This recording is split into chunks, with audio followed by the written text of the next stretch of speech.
We see on an island, where a group of hunters face off against several giant monster ants. Their leader gets right up close to one of the ants and says they have to hold them back no matter what, no retreat allowed. But damn, these hunters get overwhelmed real quick. The leader is losing consciousness, and one of the ants is chowing down on his insides. It looks like he's gonna die. But out of nowhere, this dude with crazy strong healing magic saves him just in the nick of time. The leader freaks out because this guy is about to get attacked too, but boom, he gets saved too. And the guy who saved the leader calls on his teammate to finish off the ants. This next guy is a total beast, beating the crap out of those monsters easily. The first group realizes that they were just side characters all along, and these dudes who came to save them are S-rank hunters, the best of the best. They wipe out the red ants easily, but then this even bigger albino ant shows up. The attackers decide to engage the ant, while they leave the wounded leader to the healer. They go all out, using their teamwork to rip off its face and arms. The super powerful warrior uses one of those ripped off arms to obliterate the giant ant. But hold up, there's no time to celebrate because the albino ant army arrives. It turns out the giant ant was just one of many, but these hunters ain't scared, man.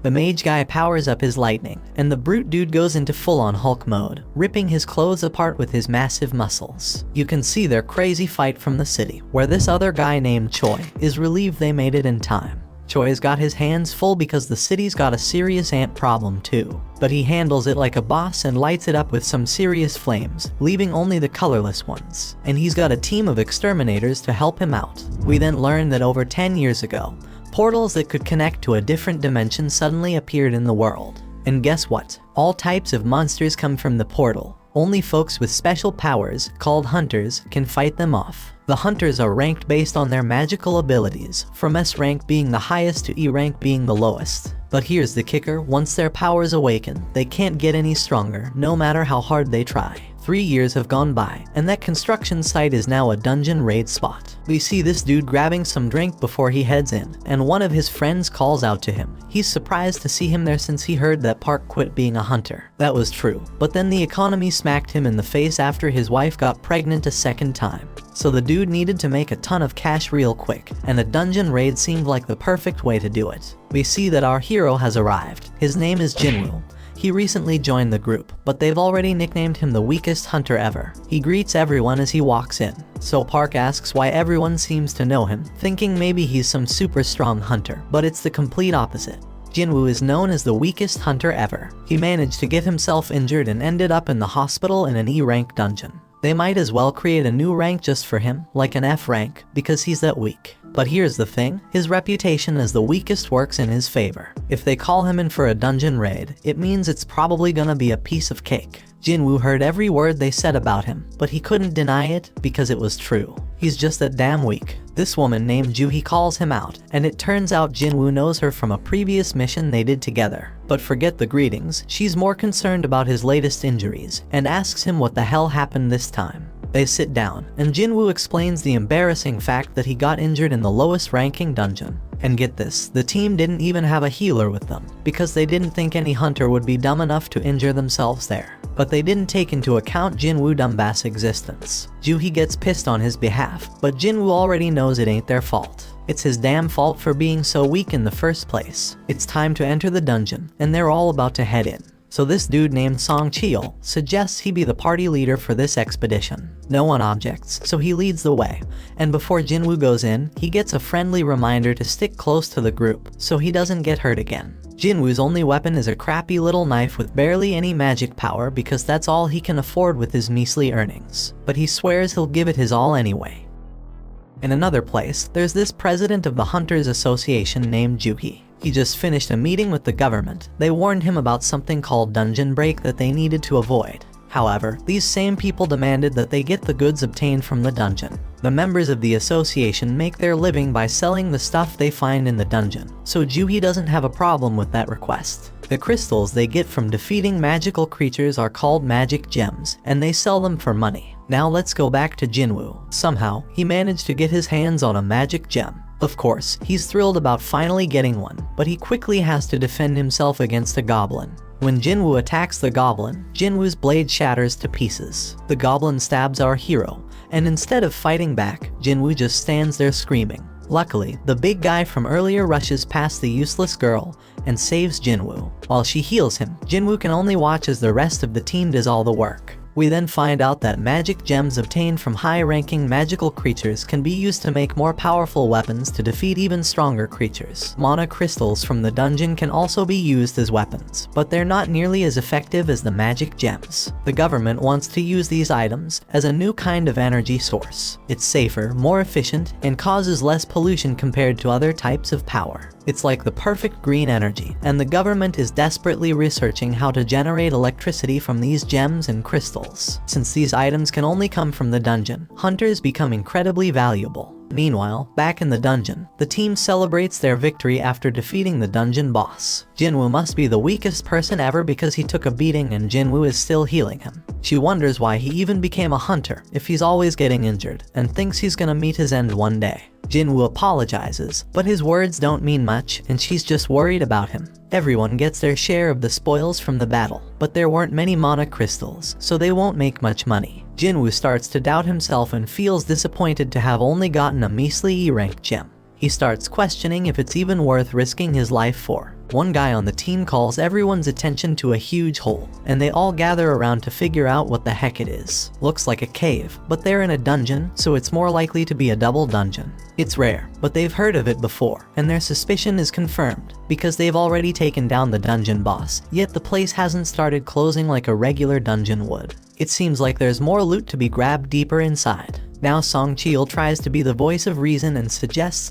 that they follow the normal protocol by informing the association about the double dungeon and following their instructions. But the team ain't down with that idea, because it means giving up all the untapped loot that's probably waiting for them down there. Then this guy Park says it's just an F-rank dungeon, and then he brings up his wife and kid, talking about how he needs to make more money to support them. Song Cheol gets the point they're trying to make, but he wants to hear everyone's opinions before making a decision. Each team member chimes in with a mix of approval for venturing deeper and the realization that this is a clear death trap. In reality, 6 voices are answering to go to the cave, while 6 voices want to turn back. That means someone needs to break that tie, and the only one left who hasn't voted is Jinwoo. The decision is left up to him, and he knows damn well that a D-rank dungeon is insanely dangerous for him.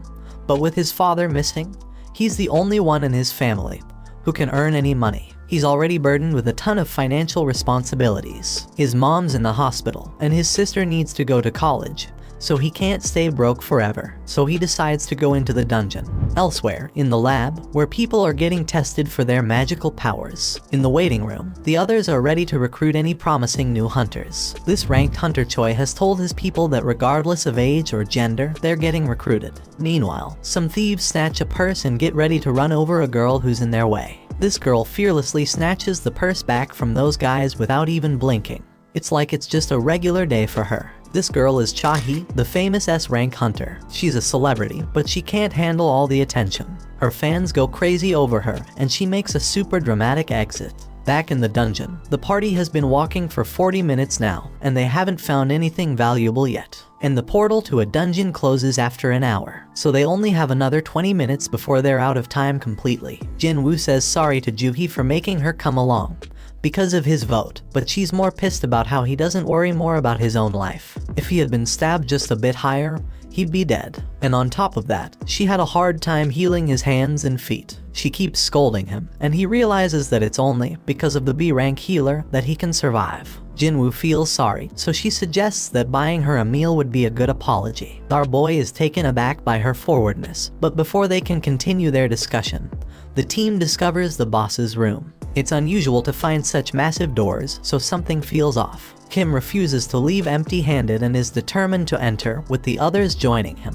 Meanwhile, in the city, a group of hunters are going through an orientation where they watch a video of Gunhee. He explains that the dungeon portal has been around for over 10 years, and there are still many mysteries within. Being a hunter is dangerous, even for the most experienced ones, so they must always be cautious during a raid mission. They can't afford to be arrogant, and the main key to survival is extreme caution. However, this group in the dungeon seems to have completely forgotten those words and is entering a mysterious, dangerous, and unexplored room. These guys act very naturally, as if they're on some amusement park ride, as they've never seen a dungeon like this before. The statues look ancient, and at least 100 years old. Jinwoo is fixated on the biggest one, and Joohee starts feeling uneasy due to the eerie silence. Everyone wonders where the boss is, and Song Chil stares at something that looks like a magic circle on the floor. His attention is drawn to a tablet with ancient writings, containing commandments about worshipping some god. But Song is more concerned about something else. Joohee is certain she saw the giant statue's eyes move as if it was looking right at them.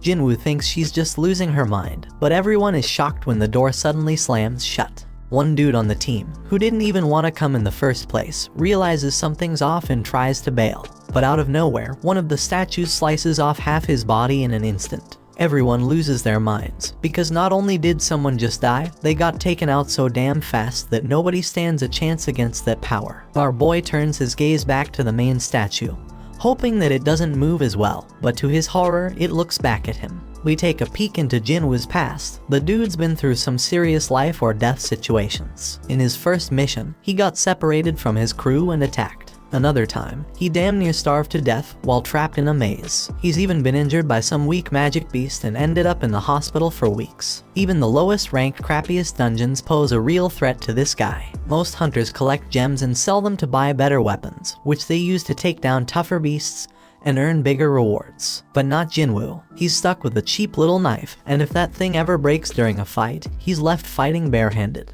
His clothes are all raggedy with holes in them. He constantly gets mocked by others. He is stuck in this dangerous job that barely pays the bills. His only way to survive is by finding clever tricks and studying every little detail around him. Fast forward to the present, Jinwoo senses the danger oozing out of the giant statue, but he can't warn the others in time. That giant shoots out a massive beam from its eyes, causing chaos and destruction. The team is freaked out, unable to wrap their heads around what's going on. Joohee's trembling in fear, and his buddy Jinwoo is wondering how the hell things ended up like this. They're trapped with no way out, and even if Jinwoo gets lucky this time, he knows deep down he's gonna end up dead sooner or later. But our boy wished to catch the One Piece episode before he died. Song Chil tells everyone to stay put because the statue will strike again if they move. Jinwoo is too terrified to move, and Song thanks Jinwoo for his earlier warning, when he shouts for everyone to get down because he saved them all. Song is a seriously tough dude, and Jinwoo is shocked to see that he's missing an arm.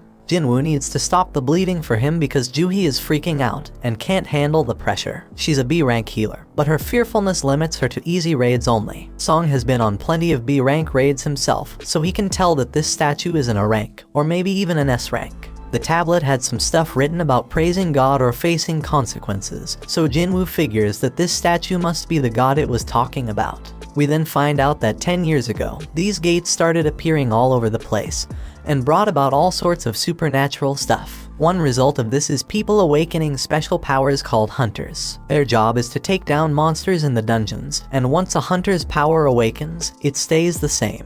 At school, Jinwoo's sister tells some girl about how her brother always ends up getting hurt. This girl can't believe that Jinwoo is a hunter and says she'd be a better hunter than him. Back in the dungeon, Song wants to come up with a plan to escape, but this one man gets impatient. He just signed up with some famous guild and doesn't want to die now. This guy is confident that his insane speed will get him out of there. He does have some crazy speed as he takes off running, but the statue disintegrates him, leaving only his fast feet behind. That makes it clear that this statue could wipe them all out in a heartbeat if it wanted to, and it could do it easily. So why doesn't it? Jinwoo realizes it must have something to do with the first command, which is to worship God. Jinwoo gets up, having come up with an idea, and gets a determined look on his face. Song is worried, but amazed to see that Jinwoo hasn't given up on surviving this mess, judging by the fire in his eyes. Jinwoo locks eyes with the statue and manages to prevent it from attacking at the very last moment. Our boy figures something out and tells everyone to bow down. Jinwoo thinks that if they show some respect to God by keeping their heads low, these freaky statues won't attack. Now everyone else is too damn clueless to come up with a better plan, so they all start bowing down to the statue, scared as hell, hoping this will save their sorry asses. But things get terrifying when the statue makes a terrifying face, moving mutton chop despite all the advice, and gets all pumped up because the statue ain't attacking anymore. And guess what? Everyone follows his dumb lead. But our boy he's say there's more to this crap. Right then, the statue makes a crazy move and stands the hell up. Now the supposed leader turns to Jinwoo, hoping he's got a plan. But damn, our boy doesn't, but for the fact that they can't break the commandments set by the tablet. The second commandment says they gotta praise God, so this brave dude with long hair steps up and starts praying to the damn thing.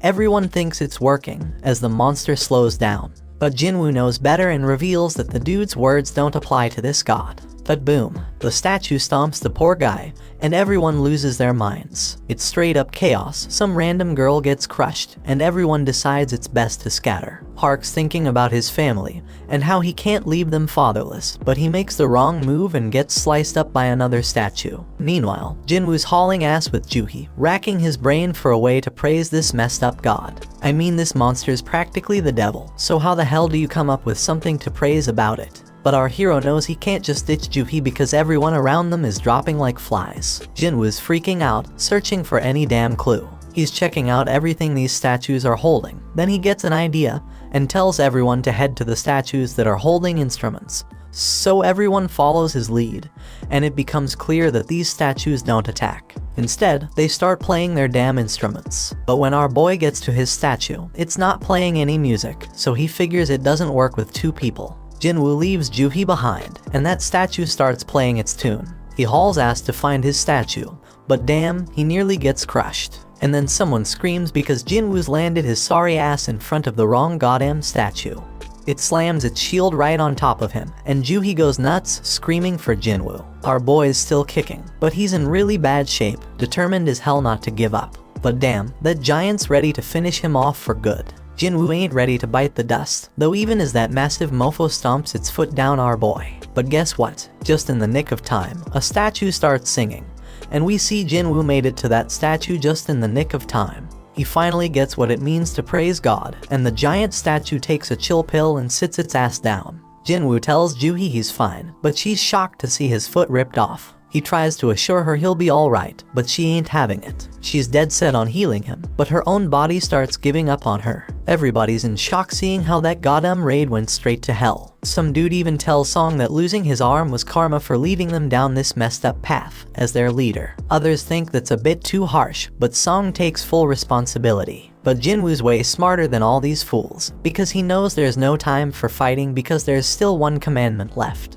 Right then and there, the giant raises an altar smack in the middle of the room. Jinwoo knows them well from the legends, where they're used for offering treasure and sacrifices to the gods. The third commandment was all about proving your faith in God. Kim figures the sacrifice gotta be someone's life, and he couldn't think of a better candidate than their leader. They've all seen their teammates die, and Song's the one to blame. So Song steps up to that altar, but Jinwoo points out it ain't all his fault, since they all voted to come down there. Then fire pops up as Song approaches the altar, and he asks Jinwoo if there's something else he gotta do. Our boy, being the smartest and bravest of them all, asks the others to help him get to the altar so he can check it out. Jinwoo ain't thinking nothing bad's gonna happen to them, so they get him there, and what do they find?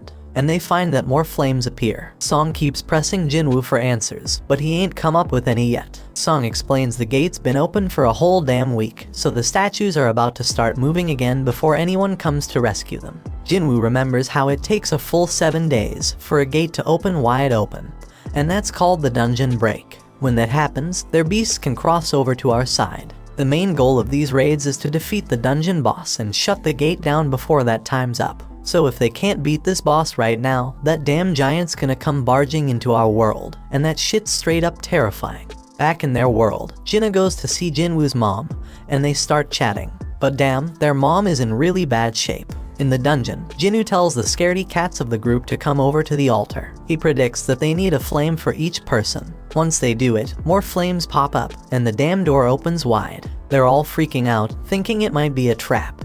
And to their surprise, the other statues start moving towards them. Everyone is panicking, but Jinwoo keeps his cool and starts analyzing the situation. This freaking genius is something else. He tells everyone to keep their eyes on the statues because they won't move if we're watching them.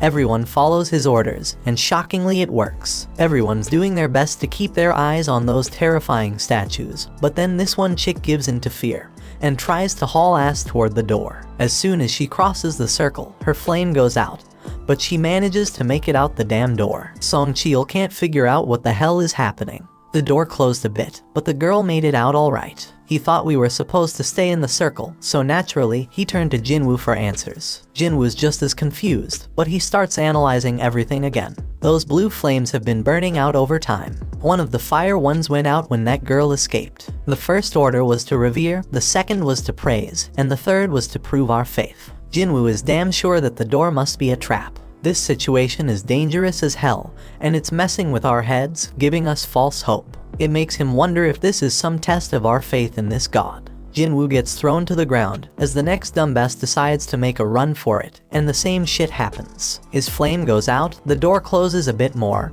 and he seems to escape. Kim starts thinking about leaving too, but Jinwoo warns everyone not to move. If anyone else leaves, we won't have enough eyes on the statues to keep them from moving. He reminds everyone that as long as we keep our eyes on those statues and stay put, we'll be safe. Jinwoo shows off his deduction skills once again, saying that the blue flames are like a damn timer, and when they're all gone, we can leave. Kim points out that there's also a chance we'll get trapped when the timer runs out. He admits he didn't expect Jinwoo, the weakest member, to achieve this amount of success. They're only alive thanks to him, but Kim's got a family waiting for him, and he doesn't want to die. He just wants to make it home, and can't risk Jinwoo being wrong. Kim says sorry and bolts out the door. Our boy won't have enough eyes to keep tabs on all these damn statues. Those statues start moving again. Jinwoo ain't about to bite the dust here though. Things are worse than ever, but he reminds himself that he's pulled through tough situations before. But damn, things are worse than ever now. But Song Cheol shockingly tells Jinwoo and Juhee to leave. He predicts that as long as one person stays by the altar, the door will stay open. And since Jinwoo and Juhee have some long lives ahead of them, he insists they should be the ones to make a run for it. Song Cheol wants Juhee to look after Jinwoo, but the poor girl's legs give. Things couldn't possibly get any worse, and Song realizes that Juhee must have pushed herself too hard to heal Jinwoo. Things have gone to the dogs, so Jinwoo tells everyone to leave him behind. Juhee needs someone to carry her ass out of there, and Song's the only one with 2 working feet. Juhee thinks she should be the one left behind, but Jinwoo reminds her about that lunch date they had planned.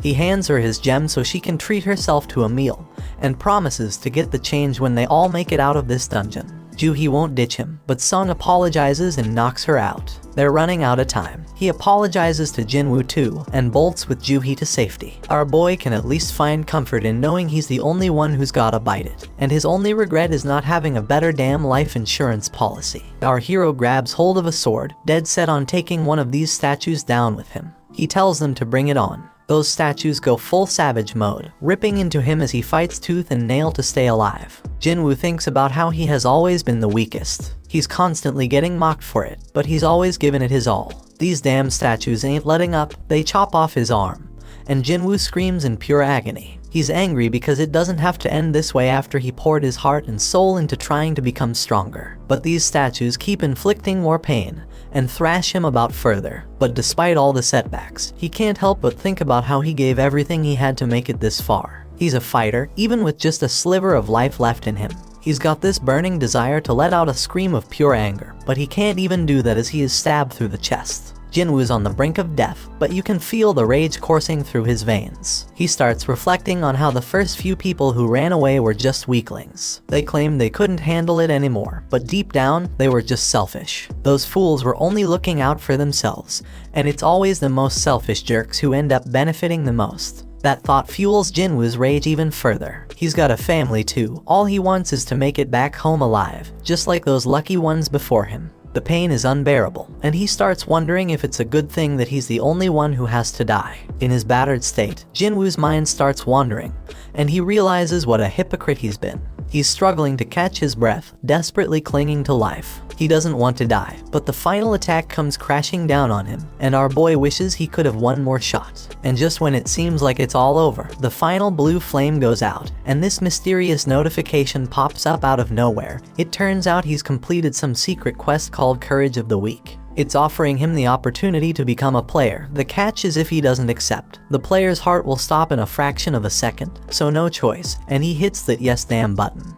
Right at that moment, Jinwoo wakes up in the damn hospital, and he's straight up shocked to find out that he's still got his damn arm. He remembers getting dismembered and all, but here he is, with his leg intact too. No sign of getting stabbed in the chest either, so he starts thinking, was that all just a crazy dream? And just when he's pondering this, some dude named Woo rolls up and introduces himself as the manager of the Hunter Association surveillance team.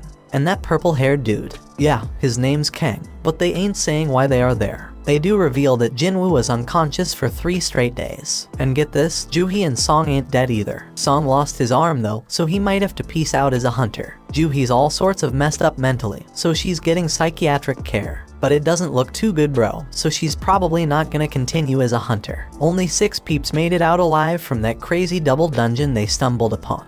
Being a hunter is always a risky business, but what went down that day was a real tragedy. And here's the real mind-boggler, when another guild showed up later after being alerted by the survivors, and they found just Jinwoo. No signs of the temple or their statues. The survivors all told the same wild-ass story, which is hella hard to believe. Everyone's stories match up perfectly, so nobody's suspecting them. It's a crazy situation. And now, Woo's got this theory. He looks at Jinwoo and asks if he has a second awakening. Woo explains that a hunter's power is determined when they awaken it, and it doesn't change after that. But on some crazy rare occasions, a hunter can go through a second awakening. This mind-blowing event can push them past their previous limits, even to the ORS rank. Jinwoo gets all pumped up, thinking about this, and Woo brings out this meter thing to test Jinwoo's power. Woo figures that if they really went up against an instant-level magic beast as the survivors said, a low-level hunter wouldn't stand a chance. And since there ain't a single monster trace left behind, the most likely explanation is Jinwoo's second awakening.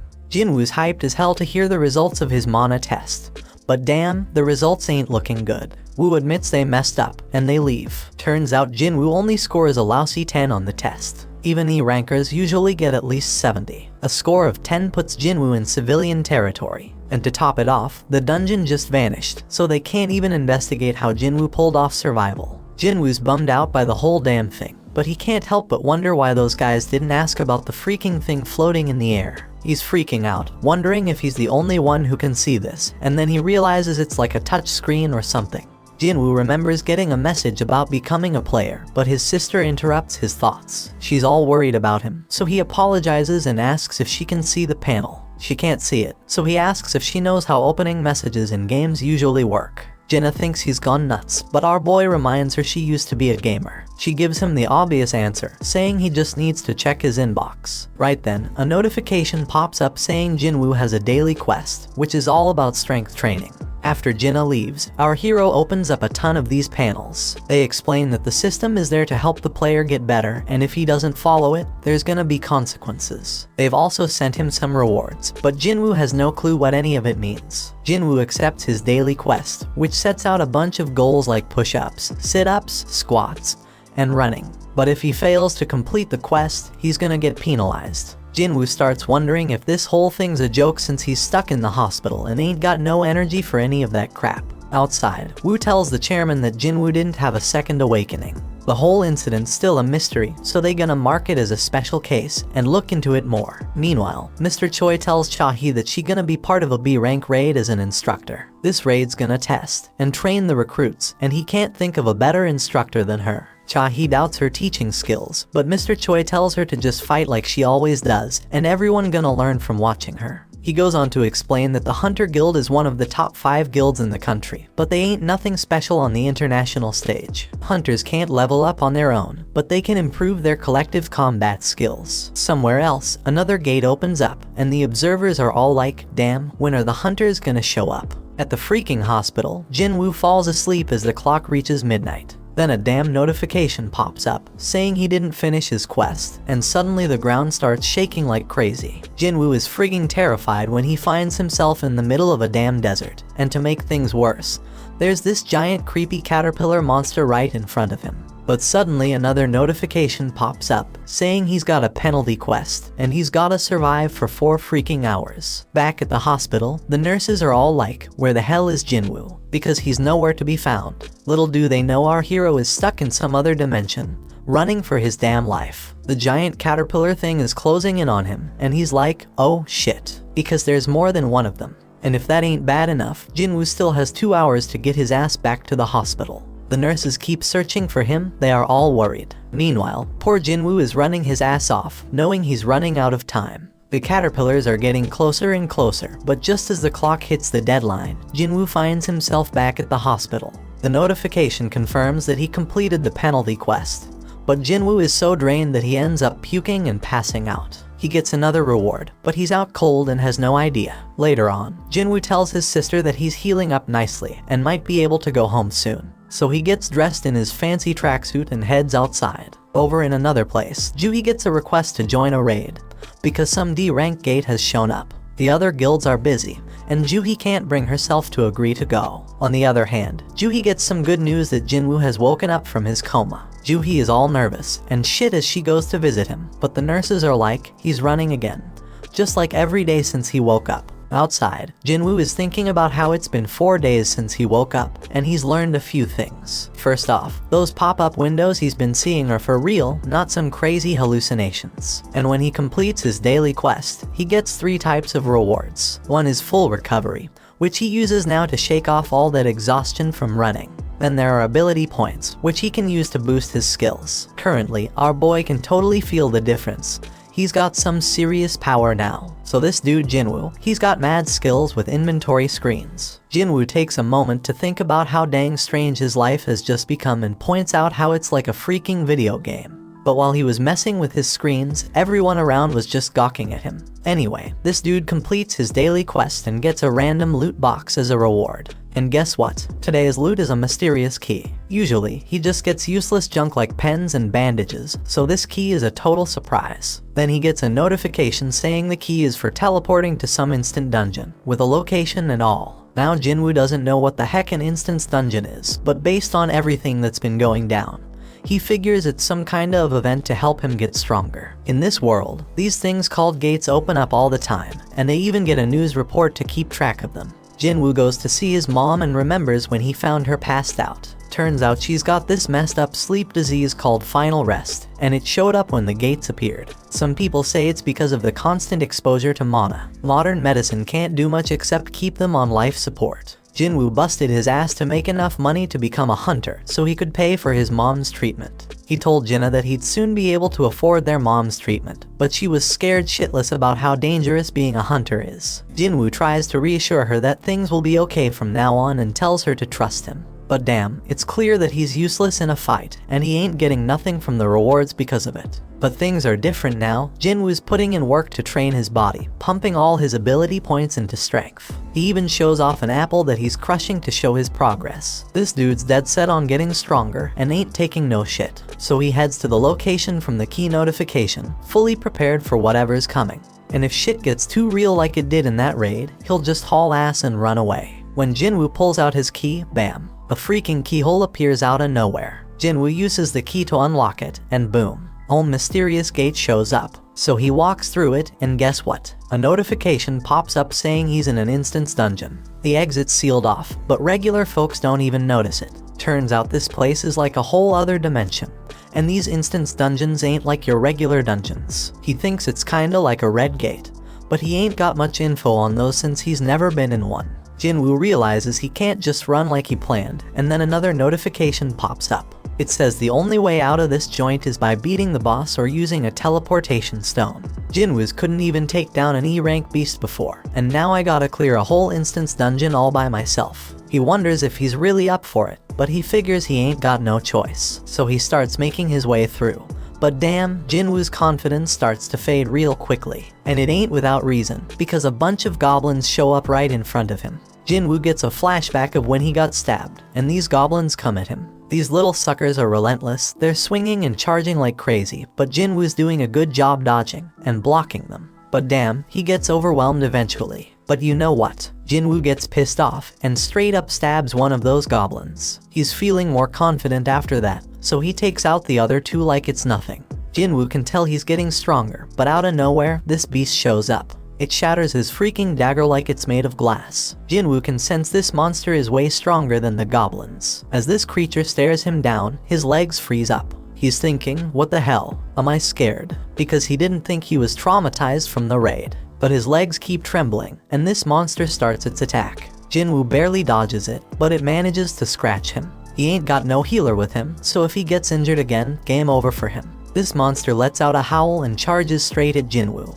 Jinwoo is dodging like a ninja. He can't believe how damn light he feels. The monster tries to come at him again, but Jinwoo ain't taking that crap no more. He's done being a pushover and decides to throw a powerful punch. Damn, he can't believe how much stronger he feels after beefing up his strength. Sure, the monsters still got the upper hand, but Jinwoo ain't giving up without a fight for his damn life. His attacks ain't doing much though, so he's gotta focus on evading the monster's strikes. Now Jinwoo's at a loss for what to do next. He realizes he can't handle this alone, so he bolts because he ain't got no party or healer. All he's got in his bag is water and food, and he wishes he had a weapon with some magical mojo. But then, Jinwoo gets a freaking brilliant idea. He checks his inventory and pulls out a sword at the freaking last moment. And boom, he slices that monster in half with a sword. Jinwoo has no freaking clue how the sword ended up in there, but he remembers Kim saying he dropped 3 million on it. That's a weapon Jinwoo could never afford. But who the hell cares? It's an emergency, so he decides to make the most out of it. The pain from the fight is starting to fade, but then 2 more of these damn monsters show up. Jinwoo ain't scared anymore though, because he got his weapon. But damn, the sword gets stuck. He's panicking, desperately trying to yank it out while the monsters close in. Just in the nick of time, he manages to free it. Jinwoo kicks one of the wolves away, but damn, the other one's got some steel fangs. He kicks that sucker and tells it to find something else to chew on because he just got his sword. He takes down that monster, and now there's only one left. But Jinwoo's like, these things ain't nothing compared to the giant statue. Now all Jinwoo's gotta do is act tough, and the remaining wolf runs off like a scaredy cat. When he finally gets a break, Jinwoo realizes he's reached level 2, something that never happened with his daily quests. He figures it's because this was real combat, and he realizes all his stats go up by 1 when he levels up. So he gets 5 points from real combat, while daily quests only give him 3. Fighting is more efficient, no doubt about it. He ain't sure exactly how much 1 point makes a difference yet, but Jinwoo's certain that strength is the most important stat of them all. He's got it at 32 now, and he feels like he's walking on air. He thinks the higher his base abilities grow, the more points he'll gain. Our boy is more fired up than ever now that he's found a way to get stronger. So he goes to check the beast for essence stones, but damn, he gets items instead. Like in games, Jinwoo figures this dungeon, and the magic beasts inside are different from the ones in gates. And guess what? He's shocked to find out his system has a freaking shop, but his level is too low to buy anything. At least he can sell stuff though. The dude manages to get 20 gold from a tooth. Jinwoo ain't sure how much that's worth, but he remembers he's in an E-rank dungeon, so it probably ain't much. Now Jinwoo's thinking about what he's gotta do next. He can't bounce until he beats the boss, and he ain't got a clue where to find a teleportation stone. To make things worse, if he stays too long, he'll run out of food. He knows damn well he can't take down a boss right now, even if it's just E-rank, so he's wondering if he should level up first. Right then, Jinwoo's mind gets blown when a whole pack of wolves shows up. Jinwoo tells himself not to be scared because he already knows what dying feels like. This time, he charges straight at them wolves and starts slicing them up like a meat. Jinwoo promises he ain't going down easy, but he knows them wolves ain't gonna give up either. This dude's getting a little crazy because he wants the fight to last and be intense. He just wants to get stronger, so he's gonna follow all them ridiculous rules from the system. Jinwoo chops through all the monsters and notifications pop up everywhere like crazy. When he's done, he gets a final notification saying he's now the wolf assassin. Outside, some folks walk by a portal, and they wish the damn city would do something about it already. Inside the dungeon, Jinwoo's dead tired, and he realizes his sword's about to give out. Just then, he gets a notification explaining the perks of being a wolf assassin. Jinwoo gets a 40% boost to all his abilities when fighting animal-type monsters. And guess what? When he checks his inventory, he finds a whole bunch of fangs and a cloak. But here's the real kicker. He also finds a teleportation stone. Jinwoo thinks about using it to bail, but he hesitates because he might never get this easy of a chance to get stronger again. He's got no clue what's gonna happen to this dungeon when he leaves. It might just vanish into thin air. It could be like some limited time event in a game and vanishing without a trace. Faced with this tough decision, Jinwoo decides to keep moving forward. Meanwhile, Juhee gets a call from the Hunter Association saying there's been a dungeon break at a gate nearby. They're running low on healers, so they need her help. Juhee feels guilty because she turned them down before, but now she's like, damn, Jinwoo worked his ass off, I gotta step up. While Jinwoo's still fighting in the dungeon, he realizes the higher his level gets, the easier it is to kick monster ass. Plus, the text describing them starts changing colors. White means they're weak as hell, orange means they're on par with him, and red means they're seriously strong. Those wolves that were red before, now they're white. That means Jinwoo has seriously leveled up like he's become a beast. Jinwoo knows there's this one monster lurking downstairs that he can't mess with at his current level. His perception skills are on point now, and he can feel something straight up terrifying down there. This monster is so damn powerful, it's giving him mad goosebumps. Jinwoo's sword is almost done, and he ain't see any more room for leveling up in this area. But his whole goal is to get stronger, so Jinwoo decides to just go down the damn stairs. When he reaches the bottom, bam, something attacks him with lightning speed, and he barely has time to react.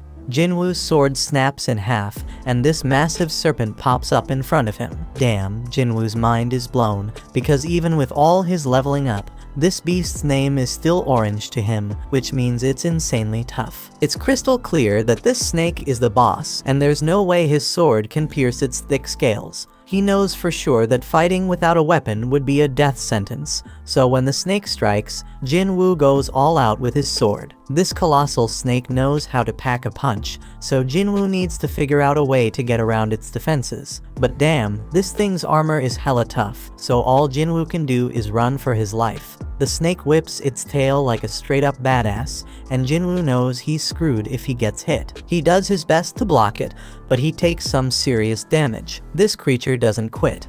Jinwoo gets tossed around like a rag doll, and he even has a train launched at him. Our boy thought he had gotten stronger, but it wasn't enough. The train barely misses crushing him, and Jinwoo starts questioning himself. How much stronger does he gotta get before he stops being the laughingstock? He remembers when people called him the weakest hunter ever, and it hits him hard. Song was the one who spilled the beans, and he pumped up Jinwoo to prove them all wrong. As this snake straight up overwhelms him with its crazy power, tossing him into a whole new area, Jinwoo has an epiphany. He got stuck with that nickname because he was weak, the same reason he got mocked. Jinwoo takes a second look and realizes that those with mad strength always have the upper hand in any situation. But the powerless ones ain't got nothing to do around the strong except shake in fear and stand around like losers. The weaklings always get looked down upon. You might be smart, creative, and caring, but when you face some serious strength, none of that's gonna save your sorry ass. Jinwoo figures out that being kind won't get him anywhere, so he's gotta toughen up. With this newfound determination, Jinwoo straight up jumps on that snake. The ferocious monster throws him off, but Jinwoo swears to himself that he'll get stronger, and suddenly his body starts glowing. Jinwoo dodges the snake again like a boss and strikes it with his sword, but he's even more determined now. He compares what he's feeling right now to the terror he felt during that raid, and declares that this is gonna be way easier than that day. Jinwoo pulls off this sick move, using his sword to ride the snake again, but then he tosses it aside all shaky, and grabs that beast with his bare hands. Jinwoo admits that he's been laser focused on boosting his strength ever since he got that leveling system. So he decides to rely on that now and starts crushing the snake's tough scales. The snake's trying to shake him off, but it's too damn late because Jinwoo knows he can kill that sucker. Jinwoo straight up demands the snake to die, using his crazy physical strength to defeat it. Then boom, he gets a notification saying he leveled up multiple times, and our hero bursts out laughing. He's like, damn, I really got stronger. We see the aftermath of this epic battle. Another notification explains that he just kicked the Swamp King's ass. He gets this badass dagger made from the serpent's fangs that's twice as powerful as Kim's sword.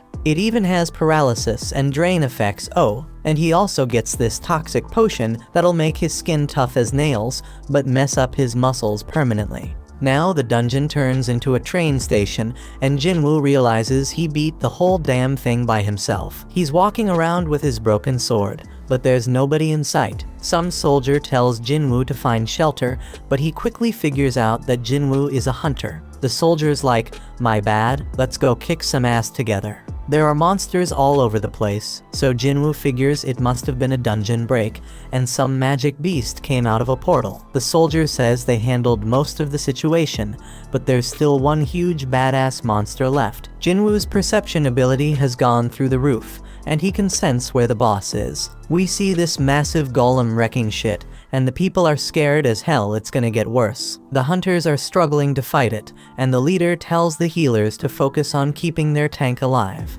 The healers are all like, "We're doing our damn job," and the tank wonders what the damage dealers are even doing. The damage dealers are giving it their all, but the golem's defense is insane. And to make matters worse, they don't have enough hunters who can use magic. Jinwoo expertly analyzes the situation and realizes that this group of hunters was put together in a hurry. No wonder they ain't working together. He uses his perception again and sees their ranks. 2 A ranks and 2 D ranks. One of those D ranks is a tank, which explains why they can't take down the golem. This battle's been going on for a hot minute, and then he checks out the healers and is shocked to see that Juhee is one of them. Juhee gets told by one of the hunters to pitch in and help. She reminds her that she's supposed to be a B rank healer, but then she snaps out of her fear and casts a spell. And the hunter's like, "Stay focused, girl." But poor Juhee can't shake off those creepy memories of the giant statue, so she loses her concentration again. Jinwoo notices she's still freaked out,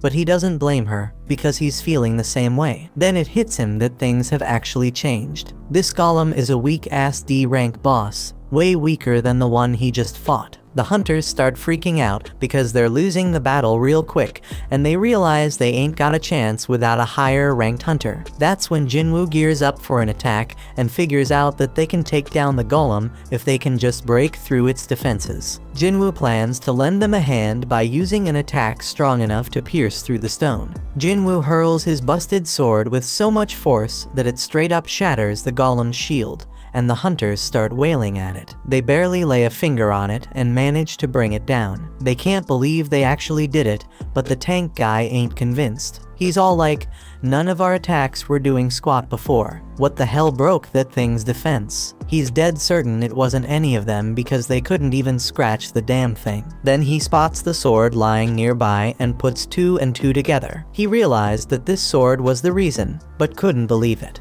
I mean, this was a boss-level golem that even 10 hunters couldn't touch, and now it's taken down by some old beat-up sword. He asks if anyone saw who threw the sword. The soldier explains that it was the fisherman they brought with him. But here's the kicker: the hunter's gone missing, and the tank stares in utter disbelief. This person had some next-level power, and he couldn't help but wonder how high-ranked this mysterious hunter was. Jinwoo dipped out of the area to keep his power on the down low, and he's like, "I didn't think one attack would do that much damage." Our hero might not even realize the extent of his power, because he figures the monster must have been seriously messed up before he struck. The battle's done, and Juhee's wondering if it was Jinwoo who came through in the clutch. Some time passes, and we see the nurses at the hospital gossiping about Jinwoo's rank. They're all talking about how he looks pretty average, but damn, that dude is seriously ripped. In Jinwoo's room, our boy is grinding hard, hustling through his daily workout routine. These thirsty nurses won't shut up about him. They can't even believe how fast he's transformed. One poor nurse straight up falls for Jinwoo when she catches him post-workout, and she can't stop staring at his ripped body. Today's the day Jinwoo bounces out of the hospital, so this desperate nurse asks for his digit. But Jinwoo ain't all there yet, still stuck on the fact that he thinks she just wants to send him test results after he's released. On the news, we catch up with Beak, that S-rank hunter who took down the giant ants. He's one of only 7 S-rank hunters in the country and gives us a glimpse into the life of a top hunter. He breaks it down, saying he's gotta train like a beast every day when he ain't raiding dungeons. Even the smallest mistake could lead to his buddies getting hurt, so he gotta stay sharp, no doubt. Gina notices that Jinwoo is now seriously ripped and has even grown taller.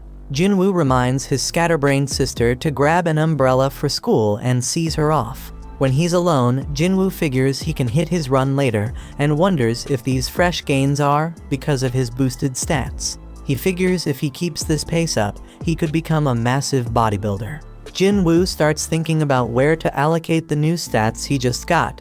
Dude's sitting at level 18 now. He's now level 18. He knows that strength increases his damage, but he also knows it's pointless if he can't land a hit. Besides vitality, perception, and agility, he also got this intellect stat. He figures it's gotta be something to do with magic, but he ain't sure if he needs that. Jinwoo makes up his mind and dumps all his points into strength and perception. Right then, Jinwoo gets a call from his landlord, who's reminding him that he hasn't paid last month's rent. Lucky for our hero, he's gotten way stronger, and taking down goblins is a piece of cake now. That means making cash is easier, but there's one issue. To rake in the big bucks, he gotta tackle higher level gates, but ain't nobody letting an E-rank hunter through those doors. Jinwoo thinks about getting his rank reevaluated, but that's a huge risk. Reawakenings are mad rare, and ain't nobody has ever seen a hunter level up and keep getting stronger as he can. Jinwoo decides to keep his powers under wraps for now until he can defend himself and figure out more about what he can do. Then out of the blue, Jinwoo is shocked by a job listing and bolts off. The dude's hustling with his daily training to score some reward, and he links up with this hunter named Hung. Hung apologizes to Jinwoo because his crew thinks he's the weakest hunter ever, but Jinwoo plays it cool and lies, saying they ain't wrong. Hung explains they're heading into a C-rank dungeon, but they need at least 8 people to enter. They need Jinwoo to meet that quota, even if he's just an E rank, but Jinwoo ain't gonna do any fighting. Hung's like, you won't get no rewards either, but we'll hook you up with 2 million yuan. Our hero peeps the situation and sees they have 4 C rankers and 2 D rankers. Jinwoo agrees to join, and Hung explains that his gig will be to carry supplies. They must not have a healer because they gotta haul med stuff. Hung adds that it's tough for independent parties to snag healers. Jinwoo's a bit worried because this party's full of tanks and damage dealers, but he's like, screw it, I'll sign the contract anyways. A 20-year-old D-rank hunter named Leo was introduced, and Jinwoo figures he must come from a loaded family given his fancy gear. Leo wonders if Jinwoo can handle lugging around all the heavy supplies, but Jinwoo assures him he'll be fine. Leo has no clue that Jinwoo's a beast, and he's tripping if Jinwoo can handle carrying all that heavy crap.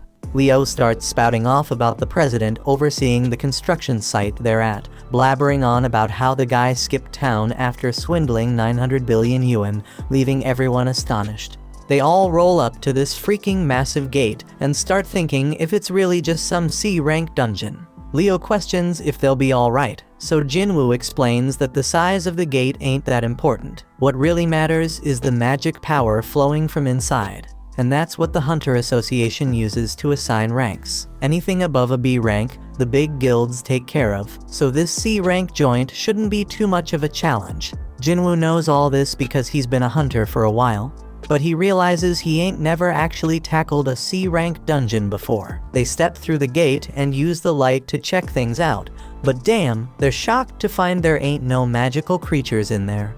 Most dungeons are lit up with glowstones, but this one's pitch black. The darkness reminds Jinwoo of the entrance to that temple, so he starts telling Leo about all sorts of stones. There are these essence stones that hunters nab from magic beasts, mana stones that can be mined from dungeons, and glow stones that light up the damn caves. Jinwoo shuts down that chatty kid real quick and spills the beans about some crazy magic beasts lurking in this dungeon. They're keeping a low profile for now, but our boy's got a hunch. He figures these beasts are like bugs and tells everyone.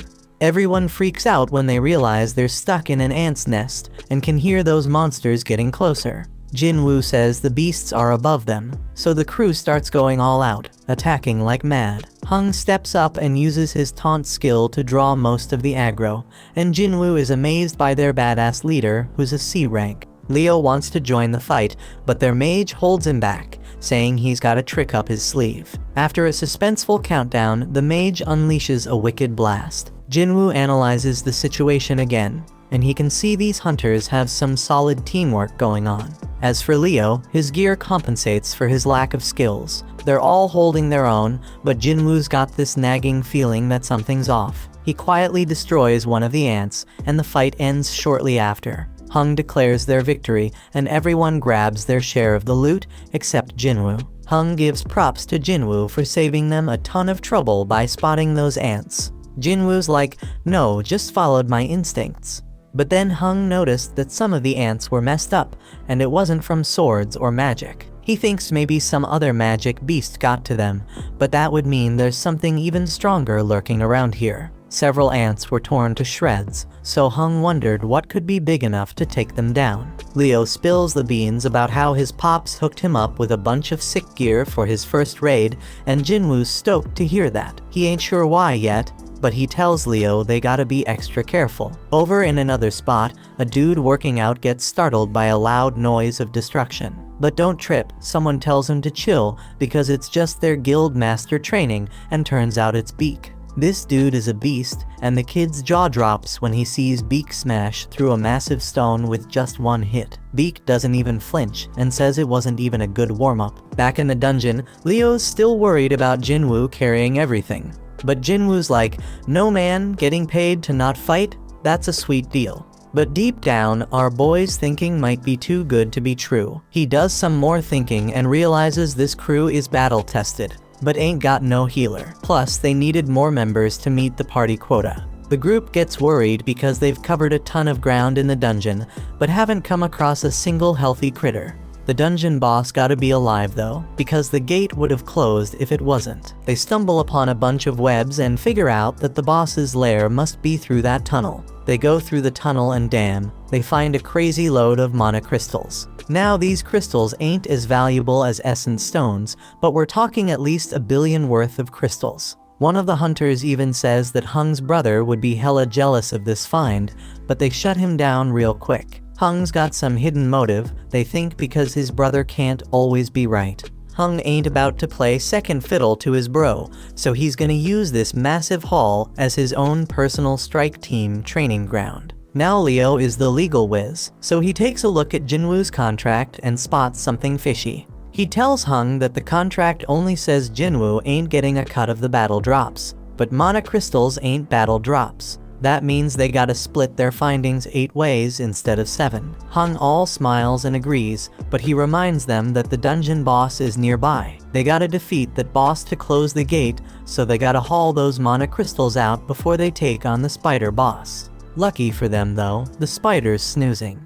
But Hung flips out on one of the hunters because they forgot to bring the transport gear. Hung tells Leo and Jinwoo to chillax while they go fetch the gear, and he assures them that the spider won't wake up unless something pisses it off. Hung points out that they're both newbies to C-rank dungeons and tells them to just trust his decision. He's got some business to discuss with his team, so they're gonna take a break too. As they leave, Jinwoo starts analyzing the situation again. He finds it weird that they ain't got any experienced folks to call in and help them meet their quota. From a good distance, we peep at how wicked Hung is. He straight up orders one of his crew to seal off the boss's chamber. The dude follows through, and Leo realizes they got backstabbed. This is exactly what Jinwoo was worried about. He remembers how Song warned him that there are some real crooks in their line of work. Raiding dungeons is no joke. Accidents happen all the time. And in that chaos, crimes can go unnoticed. Ain't no security cameras in these dungeons, so as long as there ain't no survivors, there won't be no evidence. Leo is pissed that these dudes are really willing to throw them under the bus for some mana crystals. He's starting to regret even bringing up the damn contract. But Jinwoo ain't falling for it. They were ready to off them at any moment if they stepped out of line. Now their main concern is the boss that just woke up, and Leo tells Jinwoo to fall back. Jinwoo spots an exit, but he quickly realizes that Hung already knows about it. The spider's wide awake now, and Jinwoo realizes this C-rank beast is on a whole another level. But hold up, our boy ain't about to back down. He takes charge, telling Leo to stay out of the way because he's gonna throw down with this thing. Jinwoo summons his weapon and declares he's gonna beat its ass. When Hung's crew bails out of that dungeon, the mage is all like, why didn't they just take out those 2 newbies themselves? But Hung explains they couldn't risk waking up the spider, because they needed snoozing to grab those sweet mana crystals. He ain't worried though, because some dude with 0 experience, and the weakest hunter ever ain't got no chance against that spider. The plan is to wait for the spider to chow down on them and pass out again. They can't go in guns blazing, because it would wake the spider up, but Hung knows about this little path above the cave. Worst case scenario, the spider doesn't pass out after munching on the newbies. If their crew can't nab them mana crystals, their group will at least swipe Leo's gear, which is worth a fortune. Hung and the mage both agree they can't take on the spider themselves, and Hung makes it clear the spider shouldn't be slept on. That boss is straight up deadly, and it's just a matter of time before those newbies get smoked. Inside the dungeon, Leo tries to talk Jinwoo out of fighting the boss, because only a B-rank hunter could take down a C-rank dungeon boss solo. Even an elite level C rank wouldn't stand a chance, so Leo thinks they should bounce and find a way out. Jinwoo recognizes that Leo's right. Even though he's had a second awakening and leveled up, he still sees himself as weak. The Golem and Venom bosses were both D ranks, so this spider is on a whole another level. Jinwoo can't explain it, but he ain't feeling any pressure right now. He realizes he must have gotten strong enough to not fear C-rank bosses anymore. He's at level 18 and straight up claims he's got a shot at taking it down. Once he starts attacking that spider, he's like, well, the real hunt begins now. Over in another spot, this big shot named Gotu, the president of the Hunters Association, is exhausted from being stuck in a bunch of boring meetings. His driver offers to spar with him to cheer him up, and Gotu can't say no when a young buck looks up to him. Back in that dungeon, Jinwoo realizes the spider's skin is hella tough. Its attacks pack a crazy punch, and if Jinwoo gets tagged even once, he's a goner for sure. Leo closely watches Jinwoo's movements and instantly figures out that this ain't how no E-rank hunter moves. He's wondering who the hell Jinwoo really is, and starts questioning if he's some fake-ass ranker. Only a handful of hunters can control their magic power enough to purposely get a lower rank. Them folks are called false rankers, and usually they're psychos who get a kick out of killing. Leo's starting to regret going into that dungeon, and Jinwoo realizes he can't even put a dent in that spider's tough hide. Jinwoo's fatigue is skyrocketing, and the dude needs to wrap this fight up real quick. His dagger's got some sick paralysis and drain powers, so he figures that's gonna be his ticket to victory. Jinwoo's gotta target the spider's weak spot with those moves, but damn, he's hella surprised when the spider busts out an acid attack. Jinwoo's gotta close the gap, so he decides to use a cool new skill called Dash. He uses it to smack that spider right in the face, but his dagger's debuffs don't stick. Jinwoo ain't one to throw in the towel though. He decides to keep wailing on that spider as much as he can. Dude's pushing himself harder and harder, but his fatigue catches up to him, and that spider lands a nasty hit. Jinwoo's about to get squashed, but guess what? He remembers he's got a reward left from his daily quest, so he cashes it in and fully recovers. Leo's freaking out, thinking Jinwoo's a goner, but our hero ain't done yet. He lands another hit, and this time he straight up stabs that spider in the eye, getting those dagger debuffs going. Jinwoo ain't wasting this chance, so he stabs that spider over and over, keeping those debuffs going strong.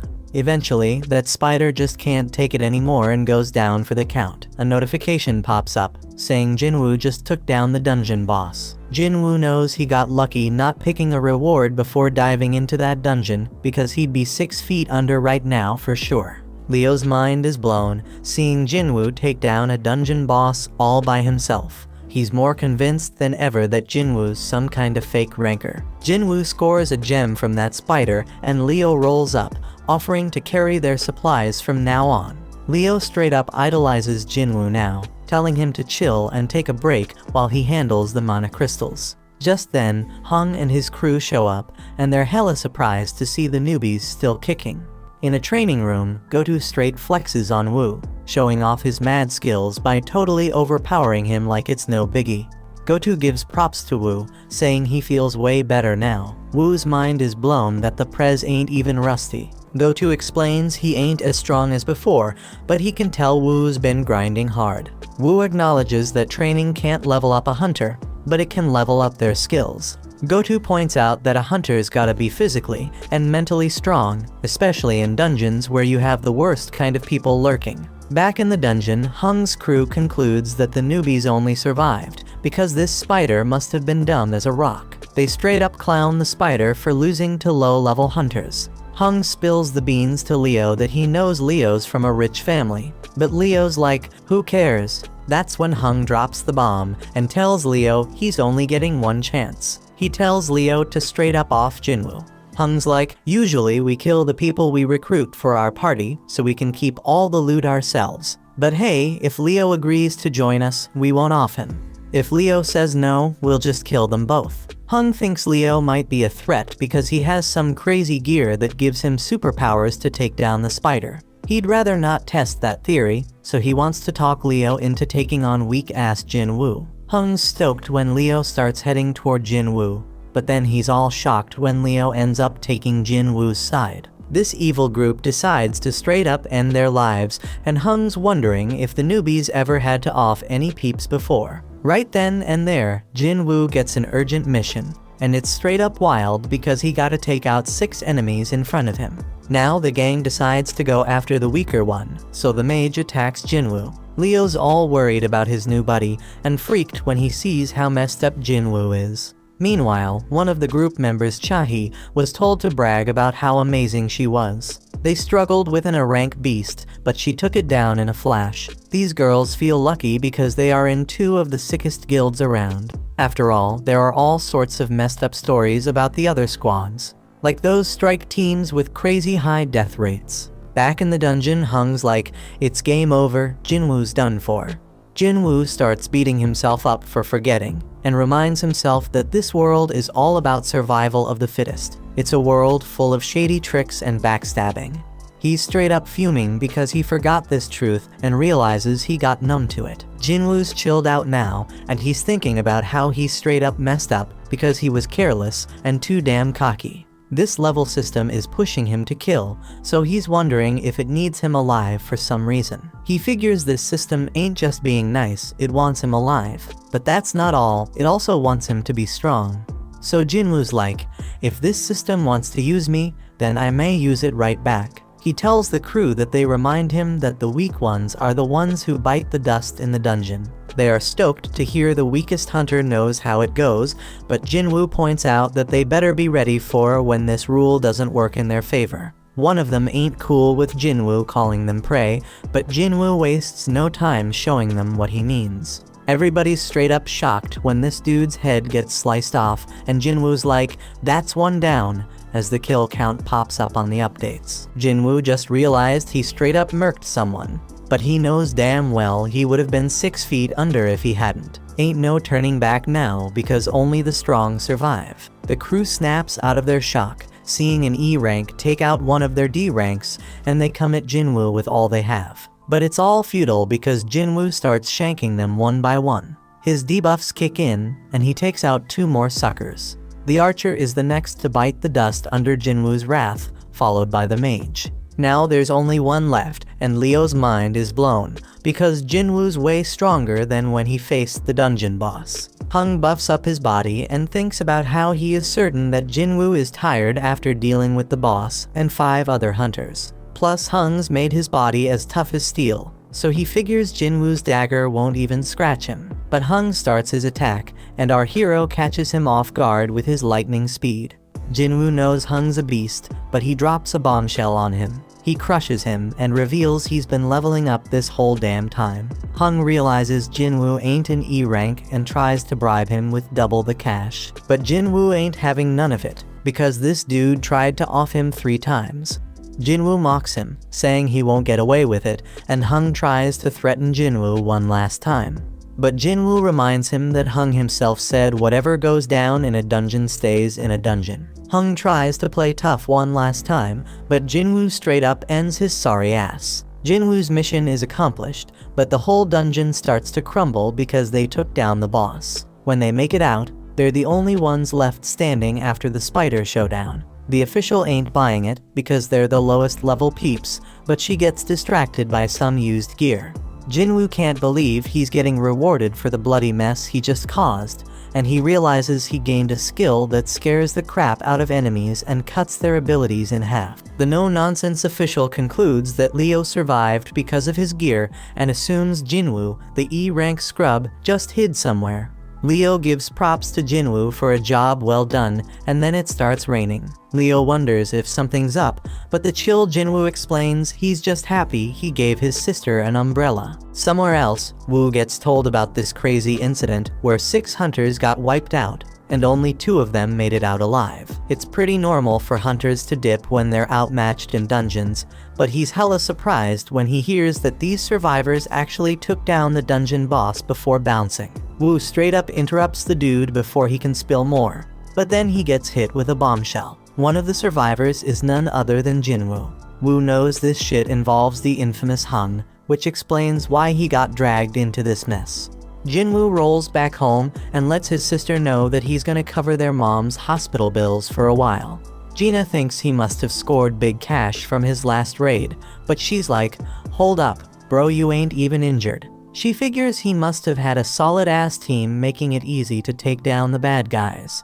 Jinwoo admits that it was a piece of cake, not just because he was way stronger than them, but also because he didn't hesitate to finish them off. In the past, he would have looked for an escape route, but the new Jinwoo was ticked off at them for even thinking they had a shot against him. He wonders if leveling up made him bold, but he reminds himself that they were humans, not dungeon monsters. Gina snaps him back to reality, and he remembers why he's getting stronger. It's so he can stay alive and hold it down for his family. So if he had to do what he did in that dungeon again, he would. Just then, some harmful substance gets detected in his body, and he realizes it's from what he's drinking. But Jinwoo keeps sipping, and he notices he ain't getting drunk at all. Then a notification pops up, revealing a reward he got from that double dungeon. It cancels out any toxic or messed up conditions and amps up his regenerative abilities. He was too busy to check his rewards that day, but now it all makes sense why he grew his damn arm back. Shit's getting real, my friends. Later on, Jinwoo links up with Leo, who's all grateful for Jinwoo saving his ass. But Jinwoo's like, no kid, you don't owe me shit. Leo hasn't spilled the beans about what really went down in that dungeon, so Jinwoo ain't expecting any payback. But then Leo drops a bomb. He's putting together a strike team, but Jinwoo shuts him down before he can even ask him to join. Leo's begging Jinwoo to give him a chance, saying he just needs him for 19 raids. He spills that he wants to become a guild master, and to do that, he needs at least 20 raids under his belt. Leo's old man wants to start a guild for his construction company, and Leo's down to help however he can. Dungeons are mad dangerous, but the loot they hold makes it all worth the risk. It ain't just about mana crystals and essence stones, everything in a dungeon's got value. Jinwoo gets it. Having hunters raid dungeons for a company is a solid business move. Leo's dad wants an S-rank hunter as the guild master, but Jinwoo's hella surprised because there are only 7 rank hunters in the whole damn country. And to make it worse, the only S-rank who ain't already in a guild is Min, and that dude's retired. This means Leo's pops must be planning to snatch an S-rank from another guild. But Jinwoo warns him about that shit, because he's just gonna make enemies with the guild he takes them from. It's a risky game, my peeps. Leo switches up his game to convince Jinwoo and straight up tells him he gonna need some backup for their raids, especially if he wants to keep his power under wraps. And that's a genius move because it'll be way more convincing to his old man if he succeeds rolling with a low-rank hunter like Jinwoo who's playing pretend. Leo shows Jinwoo the building they're planning to use as the guild headquarters and says it's worth a crazy amount of money, like 30 billion yuan. That's some serious dough, man. Leo wants to give it all to Jinwoo in exchange for his help in completing 19 raids. Jinwoo would have been all over that offer in the past, but things have changed since he became the only dude who can level up. He's dead certain he can reach S rank, or maybe even higher the way things are going. But there's still too much unknown about his powers, and it would be too risky to team up with someone. So Jinwoo shuts it down and declines the offer. Leo ain't ready to give up just yet though. He promises to take Jinwoo's secret to the grave, but one look from Jinwoo sends chills down his spine, and he bounces. Meanwhile, Hung's younger brother Wang is super pissed about his brother's death and demands to know about the 2 survivors. His assistant Laura is straight up shocked when he asks what happens if he kills someone in another country, but she spills the beans anyway. If there's a treaty with that country, he gonna have a trial there, but if not, he getting sent back home to face the law. Wang wants to dip out there pronto, but Laura reminds him he has way too much going on, so he plans to deal with it later. He gives the survivors one more glare and just hopes they stick around long enough for him to take them out. The next day, Jinwoo hits the streets for a jog with his sister. Jinwoo asks her what she'd do if she had a crazy 30 billion yuan, but she can't even imagine what to do with that kind of cash because it's too damn unrealistic. When Jinwoo's flying solo, he notices his system counter keeps ticking even after he hits his goal. Gina catches up to him, but he already made up his mind to test how far that counter goes, so he takes off running again. He figures out it stops at double the goal, and after trying out all the tasks, the daily quest goes undercover. The reward for this gig comes with some straight up random loot boxes, but there's a catch: one's blessed and the other's cursed. Jinwoo ain't playing around, so he decides to roll with the blessed one for the day, and boom, he hits the jackpot. Homeboy scores another key, and it ain't just any key, it's the key to the Demon King's castle, and it is an S-level acquisition.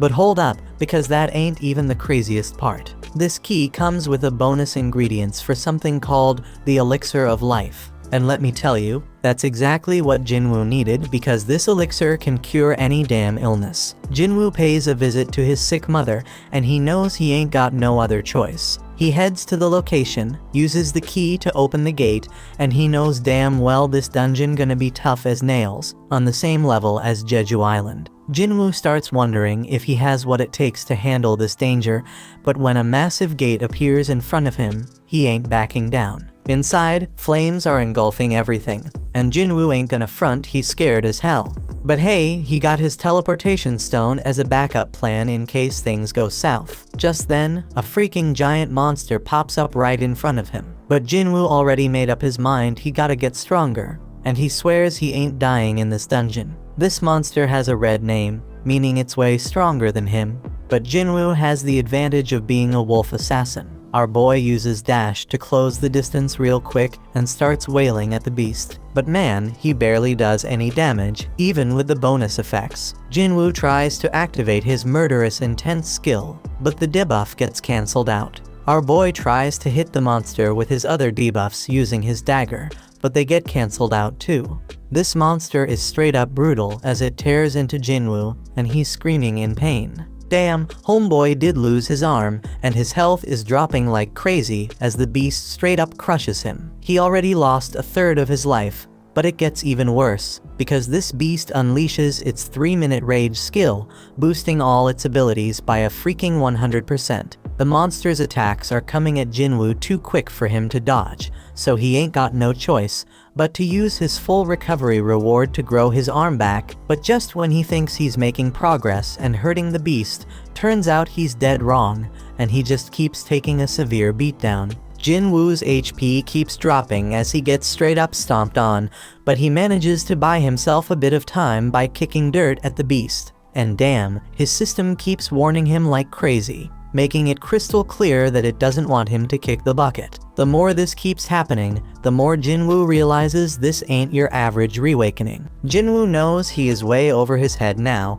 so he decides to bust out the teleportation stone. But out of nowhere, Cerberus shows up and knocks that stone right out of his hand. Jinwoo's in deep trouble now, because he only got a few more hits before he's done for. The dude's brain is working overtime trying to think of a solution, and just when he's about to lose hope, he remembers he got a shop in his system. He quickly buys 3 healing potions, but here's the catch: they only heal 100 health points each. The poison he gonna face from fighting the snake pops right up in front of him, and he realizes he has no other choice but to give it a shot. Jinwoo chugs that poison like a boss, so the system picks it up as a harmful substance and detoxifies it. It's a complete success because Jinwoo's muscles stay intact, and now he takes 20% less physical damage. Cerberus ain't playing around, and it lands a straight devastating attack on Jinwoo. But Jinwoo ain't giving up just yet, man. Homeboy declares he can still move, and guess what? The 3-minute timer on the monster's rage skill is up. The effects wear off, and now the damage Jinwoo inflicted on its eye starts taking its toll on the beast. Jinwoo seizes the opportunity and starts landing multiple attacks, finally making a dent in that sucker. The beast almost chomps him up, but Jinwoo somehow manages to hold it back. dude goes airborne, but that powerful monster smashes him right back into the ground. Jinwoo finds himself in a tight spot once again, with his health damn near depleted and Cerberus squeezing him between its teeth. But Jinwoo ain't done fighting just yet. He digs deep and keeps stabbing that beast, even as it tosses him around like a Zorro. Jinwoo keeps on attacking, pouring every ounce of strength he has into one final blow. And guess what? That's the knockout punch right there. Cerberus comes crashing down, and a notification pops up. It says Jinwoo has defeated Hell's Gatekeeper. Homeboy levels up several times and his wounds magically heal. Killing the Gatekeeper earns Jinwoo the key to the demon's castle. He figured that's what Cerberus was protecting, but then he gets hit with a mysterious notification. It's the recipe for the elixir of life, and it requires 3 ingredients found in the castle. Jinwoo's fight with Cerberus gives him a clear idea of his current strength, and he realizes something. If he were to venture into the demon's castle right now, he'd be 6 feet under for sure. Jinwoo concludes that he can't do it just yet, but he makes a promise he gonna come back real soon. After that, Jinwoo heads over to see his mom and wonders if he can really cure her eternal sleep disease. He ain't got none of the 3 things he needs for the elixir of life, but at least he knows where to find them. But damn, trying to enter the castle at his current level would straight up lead to his death. That's why he's gotta level up and get stronger, no doubt. To help with that, Jinwoo decides to roll with Leo on the 19C rank raids he was talking about earlier. Jinwoo's got one condition though, and Leo's hella shocked when Jinwoo says they gotta do the raids just the 2 of them. No one else. But Leo says what the hell, because rank C gates require at least 8 team members to enter. But Jinwoo wants them to go with a hung strategy, so they gotta hire enough hunters to meet the quota. Leo's kinda hesitant because it could be risky as hell. But Jinwoo points out that if just the 2 of them can beat 19 raids, that's gonna be mad impressive. And it's all about impressing his old man. Leo agrees to go to hell and says he'll handle everything. In another spot, Chahee's getting her exercise on, running in circles, and taking a sec to gulp down some water and replenish her body's fluids. She ain't playing around because she knows someone's been creeping on her. So this dude named Yoon finally comes out of hiding and introduces himself. On the other side, Leo's dad tells Leo how shit's gone crazy since the gates showed up 10 years ago. The world's infrastructure can't even function no mo without the resources from them dungeons. Only the hunters can get those crucial resources, so they're hella important, and the Hunters Association keeps an eye on them. They oversee a lot of stuff, including managing the gates, but they are not the ones that benefit the most. The guilds are the ones raking in the dough from the dungeons, scooping up the vast majority of their vital resources. They are balling rich, man. We talking about the Hunter Guild, White Tiger Guild, Reaper Guild, Fame Guild, and Knights Guild, the top 5 guilds in the whole country. They got a monopoly on all the profits from their dungeons. But Leo's pops ain't having none of that. He ain't letting it go on like that. He knows they gotta establish their own guild to achieve his goal, straight up. Leo's thinking about how risky it would be to hire some unknown's rank to partner up with his bro. But if his pops picked him as the guild leader instead, that problem could be solved. Over at the park, Jinwoo's doing his own running. Homeboy notices that any extra exercise he does ain't getting counted anymore. That damn cursed loot box he was offered before ain't even an option now. So he pulls out a regular loot box, hoping to find something good, but all he gets is a bingo card. Not what he was hoping for, man. Time goes by and Jinwoo keeps training, but he realizes the 3 points he's getting ain't doing much anymore because he leveled up. Leo still gotta get his shit together before they can enter the C-rank dungeons, but Jinwoo has a realization. If he can get back into that penalty zone, he might be able to take on that centipede he faced before. But he knows the fight might be tougher than he thinks, and there ain't no guarantee he'll get any experience points from it. Just then, Jinwoo gets a notification to join a D-rank mission. But hold up, it's from the Hunters Association, so that means he won't be able to fight solo. Over at some dojo, Song finishes up schooling some kid, teaching him a lesson. The kid's like, "Damn, I wish I fought you when you were at your best." But Song's real with him, saying he can't change the fact that he only has one arm now. Then Song gets a notification to join a raid, and the kid's like, "Why you ain't retired yet?" Song has some messed up memories, and he's missing a major part of his body, so the kid apologizes for making him feel down. Song explains that his prime years are in the past, but he still wants to contribute to society in his remaining time. Over in another spot, we got this kid playing while her scaredy cat dad Kim watches. He gets the same notification and knows it's his next raid. His wife reminds him that he barely made it out alive from his last one, and she wants him to consider doing something else. But Kim tells her they need the money because their kid's starting school soon. He assures her that it's gonna be all good because the Hunters Association doesn't send low-ranked hunters on dangerous missions, except for that one time. So the whole fam starts professing their love for each other and shit. In another spot, Beak is straight up pissed about having to do some useless interview, and it only makes him angrier when Mr. Choi tries to butter him up. But he chills out when Choi points out that he's the most fit for the job. Turns out Choi called him to his office to let him know that Yujin Construction is starting its own guild. But Beak already knows all that, so he demands Choi tell him what he's really there for. In Juhee's room, her mom straight up tells her to give up on being a hunter. Juhee's a B-rank hunter, but her mom still thinks she'll just get in everyone's way. She wants Juhee to come home, but that just sets Juhee off. She declares that her mom needs to stop Trina control her life. Juhee says she can make her own decisions and proves it by hanging up on her. Juhee admits she might be in the way, but she still wants to try and get better, and right then, she also gets the notification about the D-rank raid. Back at the office, Chahi walks by Beak and tells Choi that some scout approached her. Turns out it was from Yujin Construction, and they wanted her to be their guild master. But she turned down the offer, though now she's curious about what they talked to Beak about.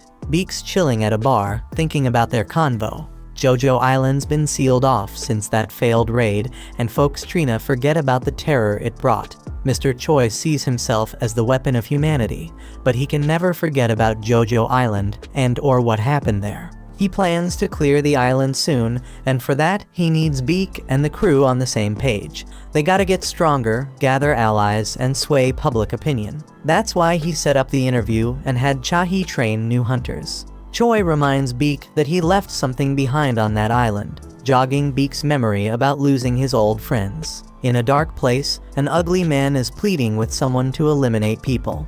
At Jinwoo's house, Gina's straight up shocked by how busy he's been.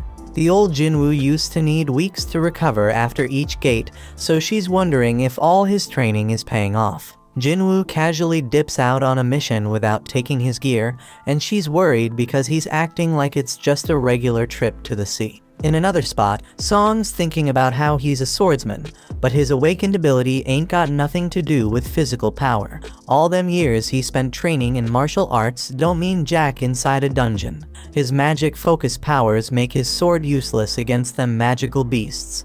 Then out of nowhere, he bumps into Jinwoo and notices how different he looks. Jinwoo can't really explain why his leg's back, so Song assumes some high-ranked healer must have found him that day. Song ain't as lucky because too much time passed for his injury to heal. They reach the gate and are surprised to see it's a reunion. Kim feels ashamed to face them, but Song figures it makes sense after what he did. 5 survivors from that messed up day are back together, so he's wondering what the deal is. It's been a hot minute since Juhee saw Jinwoo, so she peeps how much he's changed too. Right then, some sketchy dudes roll up and start checking out Juhee like they have a thing for her. But Kong's there too, and he shuts them down, telling them to chill. Turns out these peeps are prisoner substitute hunters. Straight up hunter convicts Trina reduced their sentences. Song can't believe they gotta fight alongside criminals, but the woman assures them they won't be a problem. They were understaffed and had no other choice. Just in case though, Kong's rolling with them. He is a B rank, so if things go south, he can handle the 3 C rank criminals with ease. Jinwoo tells Juhee not to come along, but she ain't having it. The criminals get set free, and even they wonder if this is a good idea. Kong shuts them up again and reminds them what'll happen if they act up. He introduces himself to the others and promises he'll handle the criminals. Jinwoo lets Song take charge of the raid, and he appreciates it. Song takes full responsibility for failing that day and gives props to Jinwoo for being the only reason they all made it out alive. He thanks Jinwoo on behalf of all the survivors, but Jinwoo doesn't need it. Kim ain't got no objections to Song leading them, and Kong's staring at Jinwoo for some reason. Everyone gets ready to enter the gate, and Song declares the raid officially started. Inside the dungeon, the prisoners straight up handle those goblins like monster. Song Chul wonders who the real beasts are and shows off his own power. They eventually wipe out the whole group of goblins, and Song's impressed with how much stronger Jinwoo's become. Even Juhee notices that Jinwoo ain't been hurt yet, and she hopes nobody ends up needing her healing skills. Song's still amazed because Jinwoo's aura is on a whole different level. Kong leads them forward, but they come across a fork in the path. The dungeon's been easier than they thought, so they figure it's cool to split up. It's gonna be riskier, but they'll clear the dungeon faster. Jinwoo can sense the boss is down the left path, but he keeps it to himself. Because he ain't been leveling up much from those weak-ass goblins, Jinwoo suggests his group take the left path. They split up, but Kong's giving Jinwoo some weird-ass look. Kim's group members are a bunch of cowards, and Kim decides they gotta apologize to Jinwoo for ditching him on their first raid. They know he probably won't accept the apology, but Kim's determined to try because he wants to keep being a hunter. Down the other path, the prisoners straight up wipe out another group of goblins with ease. Kong, being all weird, asks if they could do the same against humans, but they make it clear it wouldn't make a damn difference. Here's the backstory. Kong found out some dude's daughter got assaulted by 3 dudes. The poor girl ended up taking her own life, and this guy's furious because those 3 scumbags will be free in just a few years. To make matters worse, those assholes are hunters, and they get to join raids to reduce their sentences. That shit's unfair as hell because his daughter ain't never coming home. So the man brings 3 million yuan and offers it to Kong to take out those 3 prisoners. Kong's gone straight up bonkers now, and he spills the beans to the prisoners about what he's gonna tell the inspectors when he dips out of the dungeon. He's gonna say the prisoners got wiped out by a gang of 100 goblins. Kim keeps going down his path, but he's shocked when it connects to Kong's path, and he finds Kong massacring the prisoners. Kong starts telling the prisoners he's been told to make them suffer, but Kim interrupts his crazy ass. Cold-blooded Kong takes out the last prisoner and decides he's gotta change his plans as he starts making his way toward Kim. Jinwoo's thinking about how Kong saw him at the hospital, and he just hopes the dude doesn't remember him. Just then, they hear screams, and they rush over to find the dead prisoners. Turns out Kang got eliminated too, and Jinwoo's shocked when he sees Kim in bad shape. Juhee works her healing magic on him, but Song can tell this ain't the doings of no magical beast. The weapon used was too damn sharp, and whoever used it purposely avoided finishing him off multiple times. Kim's given up on surviving, but Jinwoo reminds him he's got a family. Jinwoo demands he stay alive, otherwise he won't be able to keep blaming him. Kim uses his last breath to apologize to Jinwoo, then he's gone. Right then, Kong tries to take out Juhee, but Jinwoo steps in and stops him. Kong's impressed by Jinwoo's speed, and Song realizes Kong's the one behind this whole massacre. Song's shocked because Kong's part of the Hunters Association, but Kong just wants to spill his plan. Instead of blaming the goblins, Kong's gonna say the prisoners wiped out all the other hunters. He'll claim they tried to take him out, but failed, which is why he's the lone survivor. Song holds Jinwoo back because he doesn't think he can take on Kong. Instead, Song Chul steps up to fight him, even though he knows Kong's a B rank, a whole level above him. Juhee buffs Song up with strength, and he tries to use his sword skills to take Kong down. But damn, Kong manages to dodge every damn hit, and he gives props to Song Chul for knowing his shit. Jinwoo analyzes the situation and realizes Song Chul's holding his own, but he ain't fast enough to win. Kong lands a brutal blow, but gets annoyed when Juhee quickly heals Song. Kong decides he's gonna take out Juhee first, but Song steps in and stops his ass. Kong underestimated the old man, so Song lets him know he's trained as rank hunters before. His blade may be outmatched, but Kong points out that Song's power has its damn limits. Ain't no chance a mage type like him can beat an assassin type, so Kong brings him near death. Juhee's too scared to heal him, and Kong gets ready to finish off Song for good. But Song Chul pulls out his fire ability. But damn, Kong's too damn quick. He realizes Song Cheol used his sword to make him drop his guard against magic. Song Cheol was waiting for Kong to try and end his life, then bam! He hits him with a surprise fire blast. Kong sees through the plan though, and now Song Cheol's paying with his life. But wait a damn minute. Jinwoo finally steps in to put an end to the fight. Kong demands to know who the hell he is, and Jinwoo straight up says he's just an E-rank hunter. Kong doesn't believe him because he'd need some next level reaction speed to stop the attack he just used on Song. Kong can tell Jinwoo's hiding his power and figures he had a second awakening. The others are shaken, and Kong suddenly remembers Jinwoo from the hospital. The mana reader only read 10 back then, so Kong thinks this second awakening must have happened after that. This shit doesn't add up. It doesn't explain why Jinwoo was able to survive the double dungeon. But Kong doesn't give a damn, he's ready to take out Jinwoo. Jinwoo wants answers, so Kong says he is just dishing out justice by taking out the prisoners. But Jinwoo doesn't give a damn about them, but he wants to know why he eliminated Kim and Kang. He points out that Kong could have done it quickly and easily, but he didn't. Kong seemed to enjoy torturing and playing with them.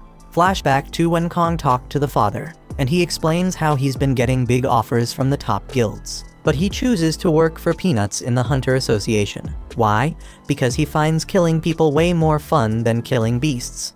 A straight-up fight goes down between Kong and Jinwoo, and the two onlookers are blown away by their insane speed. Kong can tell they have similar builds, but he figures he's got way more experience fighting high-ranked opponents. He uses that experience to gain control of the fight, but he's shocked when Jinwoo asks him to tone down the bloodlust. But it's too damn late because Jinwoo's system is taking notice.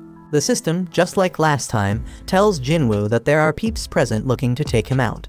Once again, Jinwoo gets a quest to eliminate his opponents.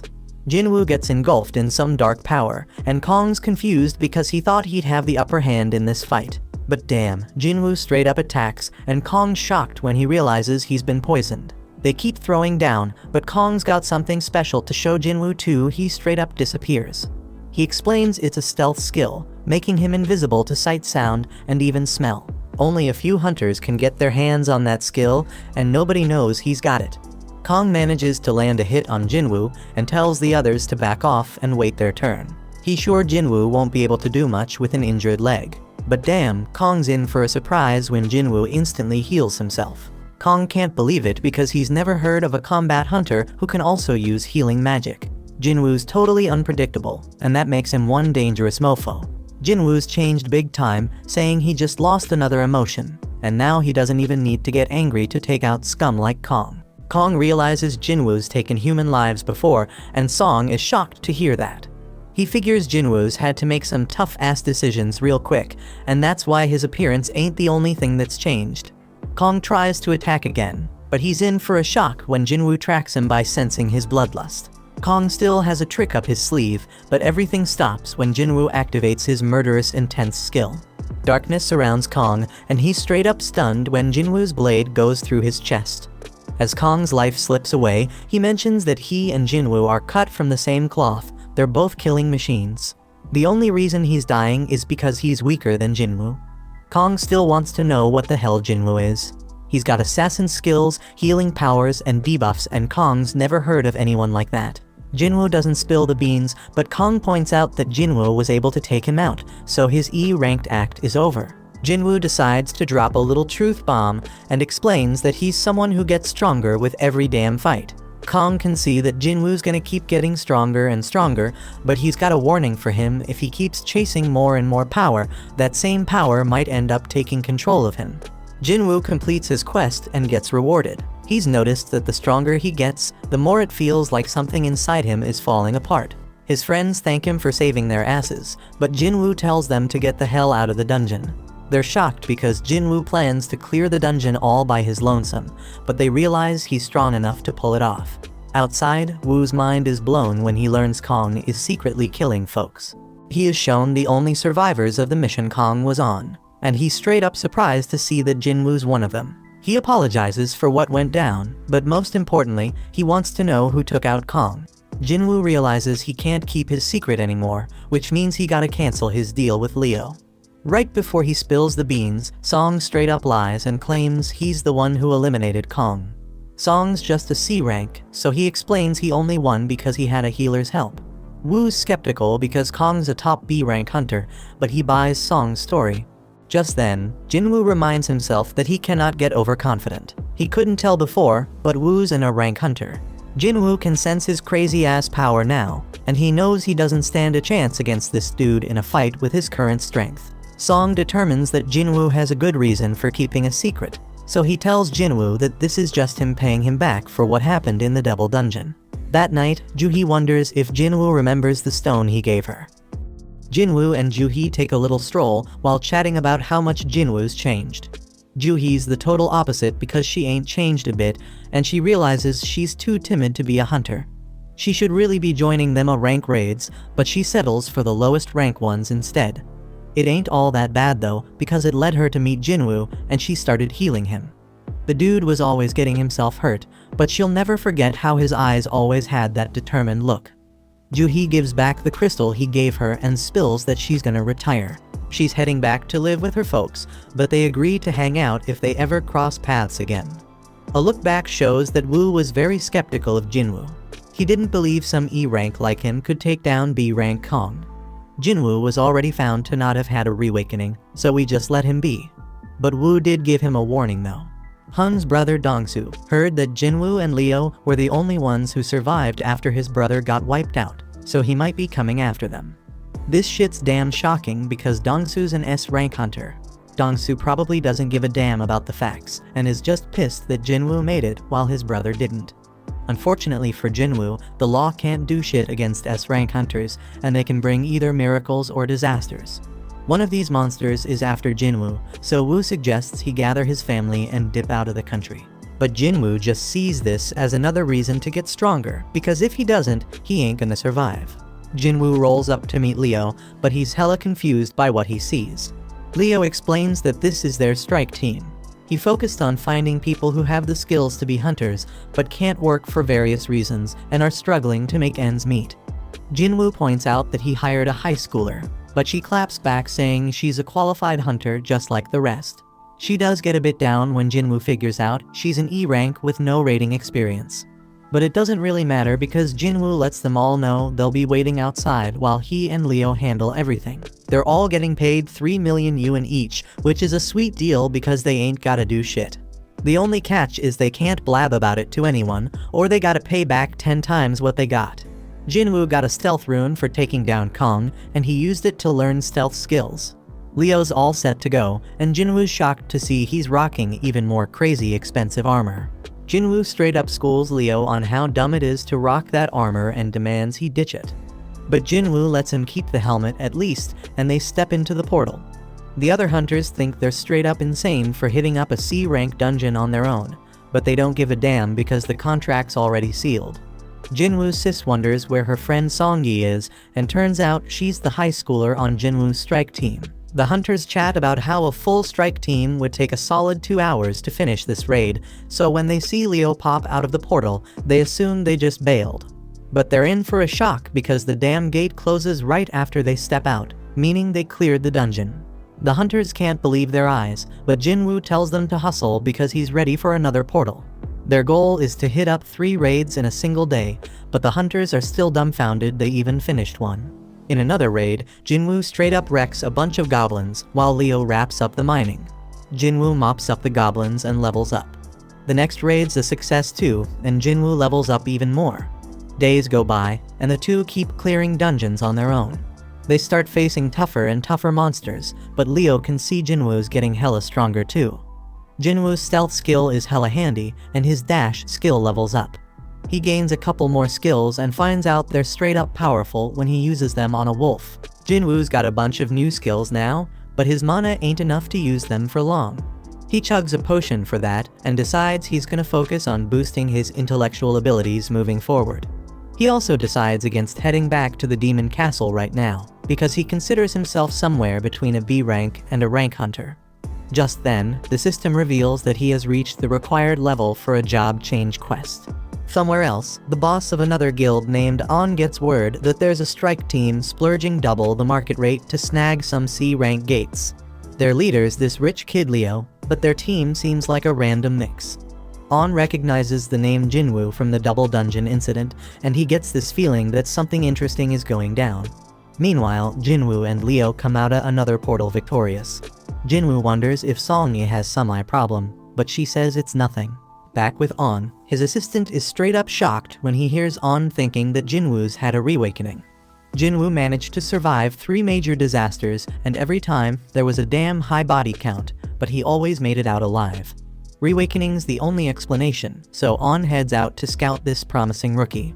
On rolls up at Jinwoo's portal, but he's hella shocked because it looks like they're having some sort of picnic. Song-yi explains the area's off limits and makes it clear she's a hunter. She admits she's part of the strike team, and On's mind is blown when he realizes Jinwoo straight up left the whole crew behind to enter the dungeon solo. On thinks Jinwoo could be his biggest discovery yet, but he surprisingly just leaves. The dudes step out the gate, and Jinwoo spills to Leo that he's swamped tomorrow and can't make it for any raids, so they hold off on a few. Then we get a glimpse of this super weird scene, and Mr. Choi wakes up from that nightmare. He peeps at some paperwork and figures out it's almost time for the recon mission on Jojo Island. Jinwoo wraps up his day of raiding, and On introduces himself as the manager of the White Tigers Guild. The White Tigers Guild is one of the top guilds in the country, always hunting for new talent. On thankfully gets right to the point and offers to pay Jinwoo double what Eugen Construction is paying him if he joins his guild. On's hella confident Jinwoo's in E rank and can't turn down that offer. But he's in for a surprise when Jinwoo wants to know the worth of the White Tigers Guild headquarters. It's worth a cool 50 billion, so the dude's mind is blown when Jinwoo reveals that a construction company's hooking him up with a building worth 30 billion. Jinwoo backs up his claim with evidence, but On reveals that he isn't qualified to offer them their 50 billion building. Jinwoo loses interest and bounces, but he's curious how On got wind of him. Jinwoo puts fear in this dude, making sure he ain't snooping around, and then vanishes. On realizes that Jinwoo used stealth to cut him, and he's hella shocked when he considers Jinwoo's reawakening with that stealth ability. Jinwoo tells him not to turn around, so On explains he's just digging into who's buying up all the gates. Jinwoo demands to know who else knows about him, and On spills it's just him and one of his peeps. Jinwoo warns that if word starts spreading about him, they'll be the first suspects on his list.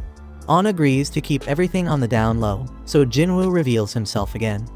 Jinwoo gotta keep snatching the gates for a while, but that's causing problems for the guild because they need to train new recruits. Jinwoo agrees to let them cop 3 gates from him, but On's straight up shocked when Jinwoo tells him they gotta cough up 300 million yuan for each. The dude begs Jinwoo to drop it to 200 million, and Jinwoo surprisingly agrees.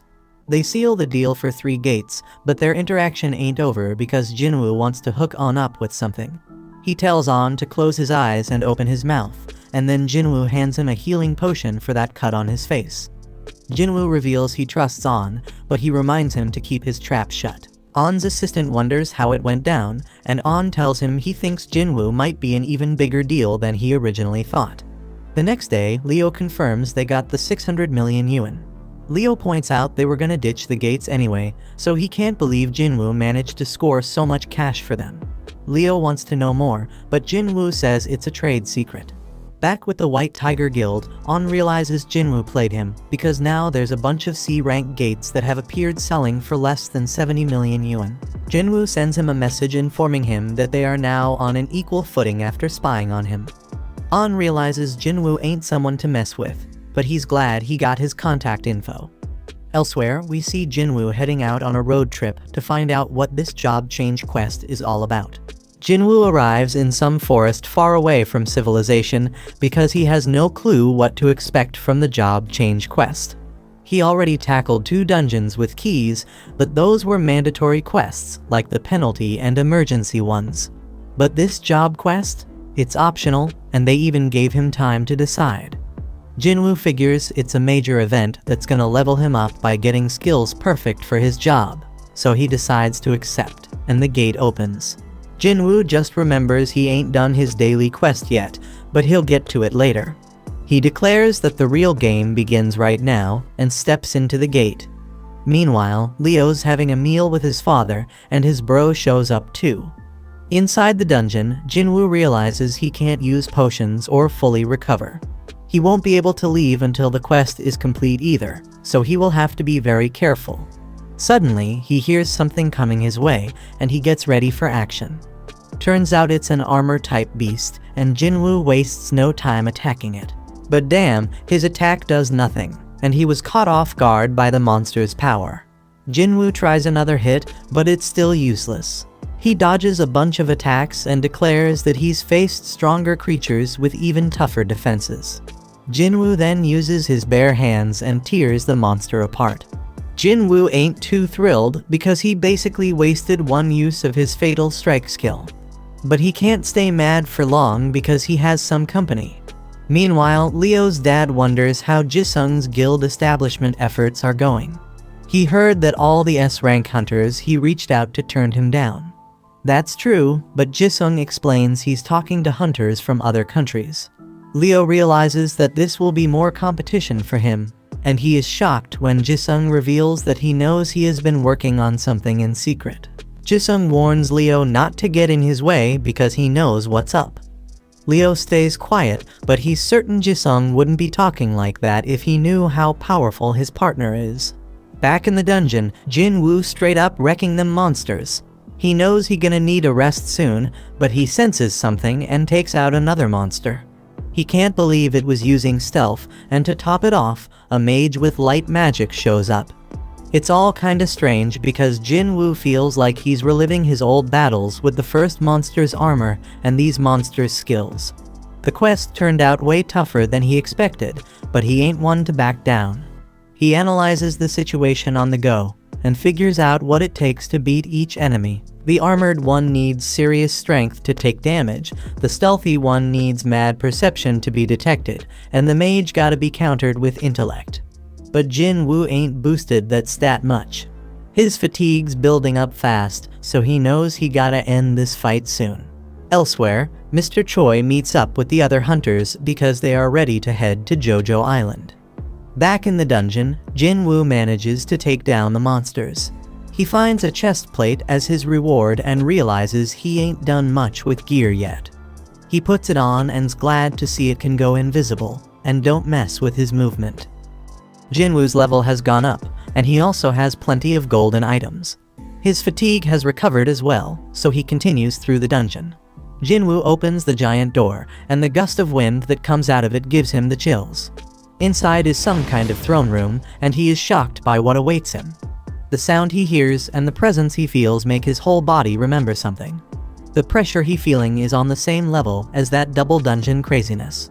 Jinwoo can't believe it because all that intensity coming from just one opponent. This enemy, a knight commander called Igris, got his name in red, and Jinwoo knows this dude ain't like any enemy he ever faced. Igris instantly attacks with intense speed, and Jinwoo is shocked to see that this guy chops through pillars like they are tiny tree branches. This monster overpowered Jinwoo quickly with his next hit, and Jinwoo had no chance of keeping up. He getting tossed around like a rag doll, and Jinwoo can't believe what a freaking monster this guy is. Jinwoo shows his insane speed as he throws a barrage of attacks, but his blade does nothing against the knight's armor. Jinwoo is barely able to block one attack, but he gets thrown back. He realizes they matched in speed, but Igris way more powerful than him. This dude was hella dangerous, and Jinwoo wondered if he got any shot at beating him. Jinwoo ain't too sure he can win without a weapon, but he only has one idea to deal some damage through Iggy's armor. He puts away his dagger, and to his surprise, the knight tosses his weapons aside too. Meanwhile, Mr. Choi gives a call to the chairman and shows his gratitude for approving the operation. The chairman warns him to stay careful, but Mr. Choi already knowing the danger involved. He is aware that this expedition is just about checking the threat levels. They're gonna poke at the enemy and see how they react. Mr. Choi staying diligent as always, and he explains that it's because the last raid on Jojo Island ain't really ended for him. Back in the dungeon, Igris wastes zero time crushing Jinwoo. He tosses Jinwoo around like he's some kind of toy, landing a barrage of punches on him. Jinwoo gets sent flying through a wall, and he is straight up shocked by his opponent. He blocked all them punches, but still feels like he lost 500 HP. Jinwoo is glad he rocked that armor because he'd be 6 feet under if he hadn't. He gotta admit he can't overpower this dude, so he decides to amp up his speed instead. Jinwoo flies around him and manages to finally push him back. He throws out a bunch more attacks, but it becomes crystal clear he ain't catching this guy again. The dude keeps tossing him around, and Jinwoo notices his skill also boosting his defense. He's still getting wrecked by this dude, getting dragged back into the room, but Jinwoo keeps fighting back. His efforts start paying off when Jinwoo pulls off a sick move, landing a kick straight to Aegis's head. Jinwoo realizes this might actually backfire on him, and the knight comes at him even harder. Jinwoo just keeps taking a straight-up beatdown, getting tossed onto the throne while Aegis looms over him. Back home, Gina leaves some dinner for Jinwoo and goes to study. We also catch a glimpse of Jinwoo's mom at the hospital. But back with Jinwoo, he is in really bad shape as the knight grabs his sword, ready to end Jinwoo's life. He went in for the kill, but Jinwoo was swift as hell, stopping him with just one hand. Jinwoo declares that he hasn't lost yet and pushes Aegis back. He summons his blade and manages to stab the knight through the gap in his helmet. Jinwoo puts all his power into pushing Aegis back and slamming him against the wall. The knight tries to use Jinwoo's blade, but Jinwoo stops him, saying his dagger doesn't switch owners. It just goes back to his inventory, where he can summon it again. Jinwoo drives his blade through the knight's skull, but the hit ain't deep enough. He knows he gotta go deeper, so he uses every last ounce of power to drive the blade further into the knight. Jinwoo pulls out all his fatal strikes and lands the most powerful blow he ever dealt. The knight has gone completely limp. Jinwoo takes out his blade, and a notification pops up saying he won the fight. Jinwoo realizes there's a huge gap between them in every category, and he knows his win was a straight-up fluke. If he made just one mistake, he'd be 6 feet under. Jinwoo then gets 4 rewards. One of them is 15 million gold, and another is the S-rank helmet Aegis wore. The Demon's Castle key was S-rank, but Jinwoo never had gear this top-notch before. Amazingly, the helmet boosts his stats and reduces damage by 15%. Jinwoo also gets a rune stone for a skill called the Ruler's Hand. The final reward is an instant teleportation stone. Can't stash it in his inventory, so he's wondering why he getting it now. It doesn't make sense to get it after clearing the dungeon, so Jinwoo is wondering if the job change quest ain't actually over yet. Just then, Jinwoo was straight up shocked when a bunch of portals opened up. A notification pops up, revealing that the job change quest actually starting right now. Jinwoo was told to survive as long as possible to rack up advancement points. He gotta earn them points to move up in class, but Jinwoo ain't got a clue what that means. A timer pops up, and Jinwoo realizes he is about to face an endless wave of enemies. He is relieved to see these fools ain't as strong as Aegis, because he knows he'd be overwhelmed in seconds if they were. Jinwoo is confident he can handle them, but damn, there's a whole damn army of them. But Jinwoo ain't scared, he charges right at them. Meanwhile, we watch as the other hunters fly off to Jojo Island. After a while, we are back with Jinwoo, still in the thick of the fight because the gates keep spitting out more enemies. The real deal with this quest is to survive as long as possible, so Jinwoo starts using his stealth skills. He gotta manage his mana, so he can buy himself as much time as he can. Jinwoo's plan is completely ruined though, when a mage breaks his stealth. He right back to throwing fists, but now it's even worse because he can't use stealth or murderous intent no more. Jinwoo takes a sword straight to his back, and he is straight up shocked when he realizes it's only been 5 minutes. Shit getting way too dangerous, and Jinwoo knows he can't keep going. He hates to do it, but he decides to teleport out of the dungeon. But before he can, some monster knocks the stone right out of his hand. Now Jinwoo is in deep shit as the huge group of enemies descends on him. Jinwoo continues to get thrashed about by the monsters, and there is no way out now that he has lost the teleportation stone. The only shot he got at surviving is if he whoops all their sorry asses, so Jinwoo gets back in the fight. It's looking pretty damn dire though, because his stamina running on empty and he can't use stealth or murderous intent. But you know our boy never gives up, he is dead set on staying alive. Jinwoo keeps fighting for his life, and he thinks about how he has been living at the bottom his whole damn life. He could never give up on chasing more, and this moment ain't no different. Jinwoo's knuckles are all messed up, and his heart starts racing. Just then, the monsters start talking. The voices saying Jinwoo got the nickname of the weakest hunter in mankind. They mocked him because he had to go to the hospital after going through a rank gate. Just then, the imaginary Song Cheol and Juhee show up, and they tell Jinwoo to stop forcing himself to fight. After that, Jinwoo's younger self appears and says he come a long way already, so that should be enough. His old self can't even recognize the new Jinwoo because he is taller and in a way better shape. But he explains that the changes are only on the surface. Deep down, Jinwoo is still weak, and he is about to die again. The old Jinwoo says Jinwoo always gonna be E-rank hunter, a dreamer who never learned his place in the world. Jinwoo dodges some attacks, but he can't keep it up because he getting crushed. Young Jinwoo tells him he getting what he deserves for thinking he was ready for this kind of fight.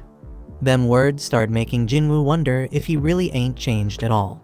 Just then, a notification reveals that the time is up on his daily quest, and he will have to be penalized for not completing it. Lucky for him, that means he gonna be taken to the penalty area. Jinwoo finally got it. Luck is a skill factor, and young Jinwoo figured whoever was behind all this didn't want him dead just yet. He says his goodbyes and Jinwoo gets transported to the penalty zone. When he gets there, he feels grateful because this penalty actually saved his life. Jinwoo wondered though if it was really just luck or if the system keeping him alive. He decides not to overthink it and pops some potions to recover his stamina. Damn unfortunate though, because a notification saying if he too messed up, potions won't heal his HP. He gotta either wait and heal naturally or level up to get restored. Just then, a whole bunch of the monsters from earlier show up, and Jinwoo saying as long as he doesn't die, any pain he feels just gonna make him stronger. Back at home, Gina notices Jinwoo ain't come back and wonders if he got himself a girl. She decided that ain't possible and just hoped he remembered to be there for her guardian teacher meeting. Back with Jinwoo, he has defeated the monsters he was once terrified of and has recovered his health from leveling up.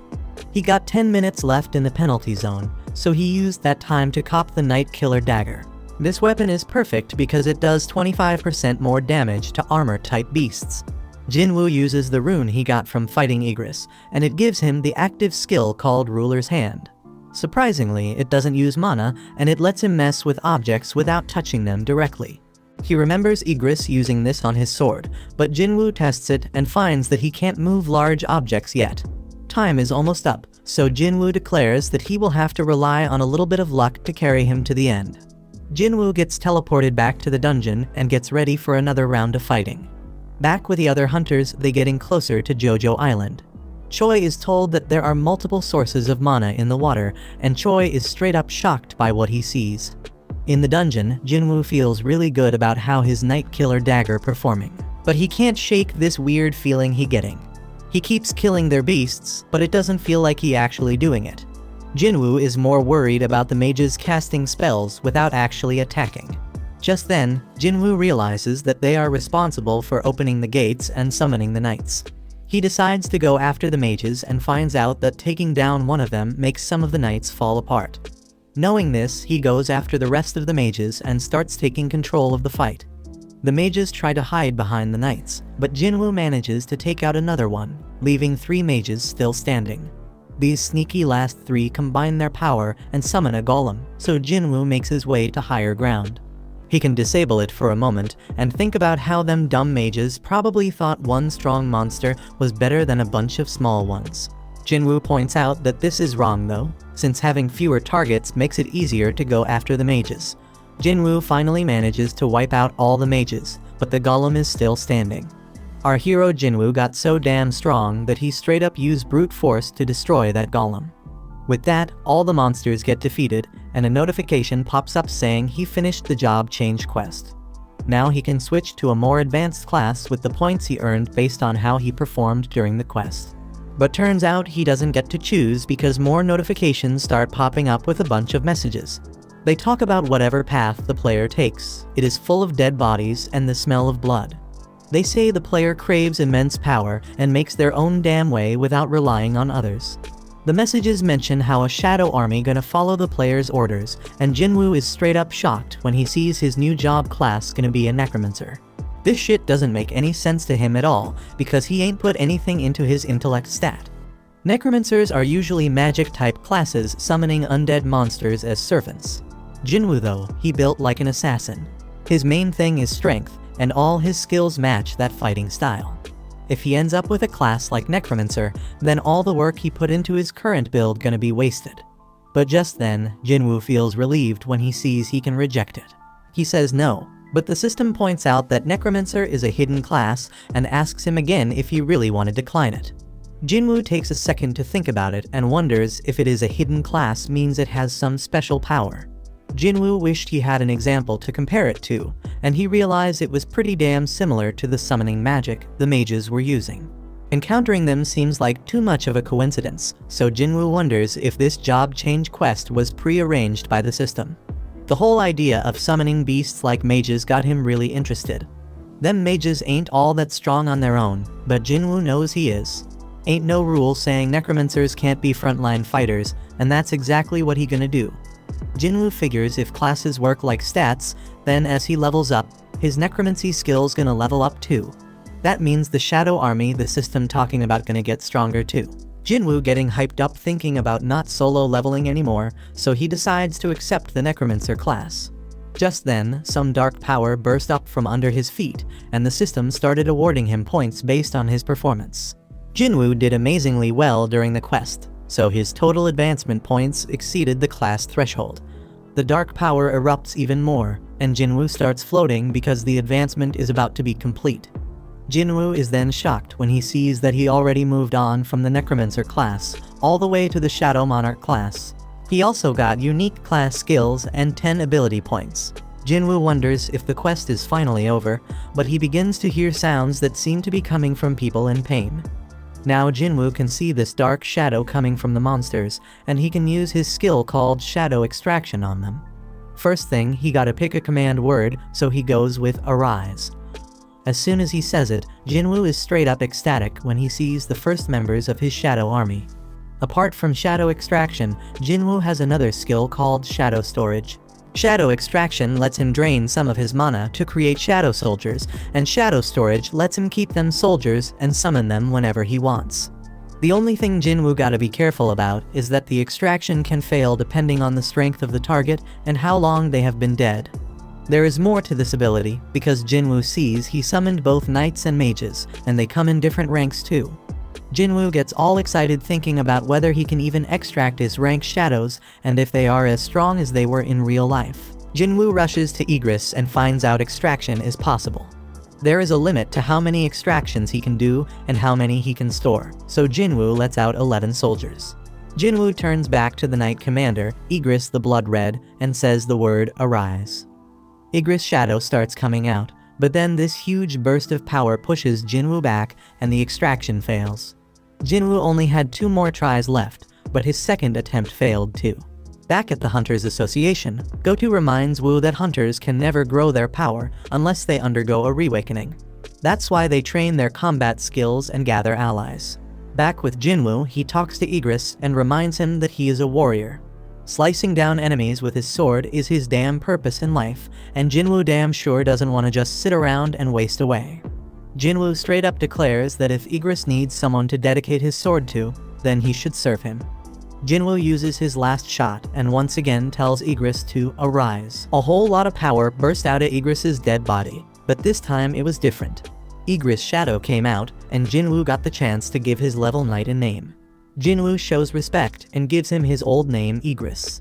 At the same time, Go explains that reawakenings happen every damn day, and he hopes this gonna bring forth a hunter that breaks all expectations. Right at that moment, Igris and the rest of Jinwoo's shadow army kneel before him. Jinwoo is straight up amazed by the sight and declares that they all riding with him now. Back with the other hunters, they finally reached Jojo Island. Choi examined one of the red ants from that messed up raid, and he was straight up shocked by what he saw. He says the monsters are evolving, and we see that the ants have grown wings. The story then continues with Jinwoo sleeping in late only to be jolted awake by a call from Gina. Hearing his groggy voice, Gina immediately knows he's still in bed and asks if he even realizes what time it is. Glancing at the clock, Jinwoo notices it's already 2 in the afternoon, so Gina quickly reminds him that her parent-teacher meeting is today. Later, Jinwoo arrives at the meeting looking surprisingly well dressed. Gina is stunned by how dashing he appears, prompting Jinwoo to wonder if something's wrong, but Gina reassures him it's not that, it's just unexpected. He then explains that he just had to dress appropriately since showing up in sportswear wouldn't be suitable. Gina muses about how much people can change, and as they walk through the school halls, Jinwoo garners attention from the girls around, leaving them whispering in curiosity. Jana, noticing this, teases him about not having a girlfriend yet, offering to introduce him to someone, but he angrily dismisses the idea. Later, Jinwoo meets with Jana's teacher, who is full of praise for her. The teacher describes Jana as an exemplary student and role model, noting her strong performance in mock exams. Confident that Jana can get into medical college, she advises Jinwoo not to pressure her too much, and Jinwoo agrees. But before the meeting concludes, the teacher asks Jinwoo what he would do if Jina awakened and wanted to become a hunter. Jinwoo's response is immediate and firm that he wouldn't allow it. The teacher expected such an answer and mentions she has a favorite ask. The story then transitions to Jinwoo meeting Song-yi, who is surprised to see him.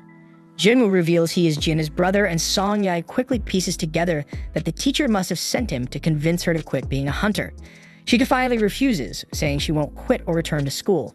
Jinwoo points out that as an E-rank hunter, she won't have many opportunities to earn money. And while she may have made good money as part of his assault team, that was an exception. Song-yi frustratedly tells him to leave if all he plans to do is lecture her. And she even throws his rank back at him, reminding him he's also E-rank.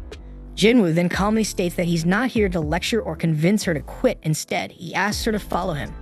Elsewhere, Jinchul greets Dong-soo upon his arrival in Japan, surprising Dong-soo with a personal reception. Dong-soo sarcastically notes that the chief of the Hunter Association himself has come to welcome him. But Jinchul wastes no time and directly asks how long Dong-soo plans to stay. Dong-soo reassures him not to worry, as he won't be around for long.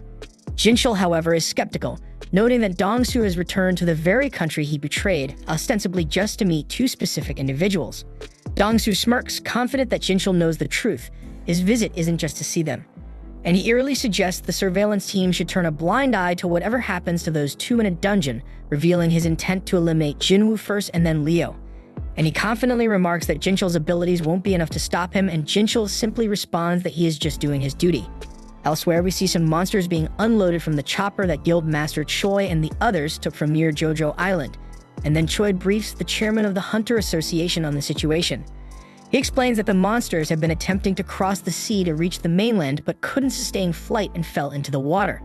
Choi then warns that if left unchecked, these creatures might one day succeed in crossing over, but Gunny promises to do whatever it takes to prevent that from happening. The scene then cuts to Jinwoo, who meets up with Sang. Sang, surprised by the unexpected call, comments on how rare it is to hear from Jinwoo and notices Song-yi is with him. Jinwoo then apologizes for the sudden request, but Sang assures him it's fine, though he's curious about Jinwoo's interest in observing their training. Sang then points to a nearby gate, explaining that it's a level C gate that just appeared recently. As they talk, an impatient man interrupts, grumbling that they should start the raid already since this isn't a picnic. Jinwoo glances at him curiously, and Sang introduces him as Kim Chul, an A-rank hunter with the role of a tanker. Sang adds that Kim Chul is the leader of the assault team, and it's clear that Kim Chul is annoyed about having E-rank hunters tagging along to watch his raid. Kim Chul's displeasure is obvious, and Sang tries to smooth things over by explaining the team composition to Jinwoo. The raid consists of 1 rank A hunter, 5 rank Bs, and 2 rank Cs, making a total of 10 people, including Jinwoo and Song-yi. Jinwoo isn't thrilled about the large group since his main purpose was to show Song-yi the harsh realities of dungeon raids, but with so many participants it might dilute the experience. Sang's assistant then advises Jinwoo to stay on the sidelines and let the newcomers gain practical experience, and Jinwoo agrees. The team then enters the gate, but Jinwoo immediately senses something off, and he notices the gate behind him behaving strangely as it begins to glow red. He then realizes what's happening and tries to escape, managing to squeeze his head out to warn Sang to contact the assault team. But then the gate pulls him back inside again. Sang then quickly contacts Baek, informing him of the red gate, and Baek immediately sets out to assist. Inside, Jinwoo and the team find themselves in an endless snowfield, stunned to discover that the gate has completely vanished, so panic sets in as they wonder how they'll escape. Kim Chul then steps forward and explains that they're trapped inside a red gate. Song-yi confusedly asks what that means, so Jinwoo calmly explains that unlike normal gates, a red gate is a dungeon where all contact with the outside world is lost upon entry, and to escape they must either defeat the boss or wait for the dungeon to collapse, and adds that the outside world cannot interfere, and the dungeon will be crawling with dangerous magical beasts. Suddenly, arrows rain down on the group. 1 hunter is killed instantly, but Jinwoo quickly catches the second arrow that is aimed at Song-yi and shields her from harm. The girl is stunned by his reflexes, and the team realizes they are surrounded by ice elves. Jinwoo then notes that their distance had masked their presence, and he sees they targeted the group's weakest members. And he acknowledges that if this had happened 2 months ago, he wouldn't have survived. The Ice Elves then retreat, leaving Song-yi confused, so Jinwoo explains that Ice Elves are ruthless predators known as Ice Slayers among hunters, feared for their brutal efficiency. Kim Chol then takes charge, announcing that no help will be coming in this place and insists they follow his commands if they want to survive. He then claims that he can't manage the entire group, so he proposes splitting into 2 teams, arguing this will improve their chances. He warns that staying in one place risks freezing to death and insists he can protect those who go with him. Most of the group agrees to go with Kim Chol, but he quickly singles out the weaker members, refusing to take them along, and he explains that their presence would slow the team down. He then states that 1 day in this dungeon equals an hour outside, and it could take months to defeat the boss or wait for the dungeon to collapse. And with a cold, dismissive tone, he labels them as dead weight, so he is going to leave them, but he promises to come back for them once the boss is defeated. One girl in the group decides to stick with Jinwoo, and Kim Chol thinks that's a stupid move, but she is sure that Kim Chol didn't notice the arrow earlier and quietly whispers to Jinwoo that she noticed his earlier reflexes, convinced he's much stronger than he seems, and she thinks that he is even a rank or even higher, but Jinwoo doesn't confirm or deny it. Kim Chol then declares he'll take the main road, assuming it's the best route, so Jinwoo offers to lead his team through the forest. After some time, Kim Chol's group notices claw marks on the trees, so he confidently declares that they've entered Ice Bear territory and smugly remarks that the E-rank team will likely be killed. Soon after, they sense ice bears nearby, and the group quickly finds themselves surrounded. One of the massive creatures charges, but Kim Chol blocks the attack with his shield and cleaves the bear in half with his axe. And without hesitation, he moves to engage the other 2 bears, maintaining his confidence. Meanwhile, Jinwoo's group is stopped by the girl, who points out similar claw marks. She warns them that they're in Ice Bear territory and suggests they turn back to avoid an encounter. Jinwoo disagrees, suggesting instead that they press deeper. He explains that since this is Ice Bear territory, they'll only need to worry about the bears, which are weaker than the elves that wait outside. The girl thinks it over and realizes Jinwoo is right. No other magic beasts would enter this area because of the bear's dominance.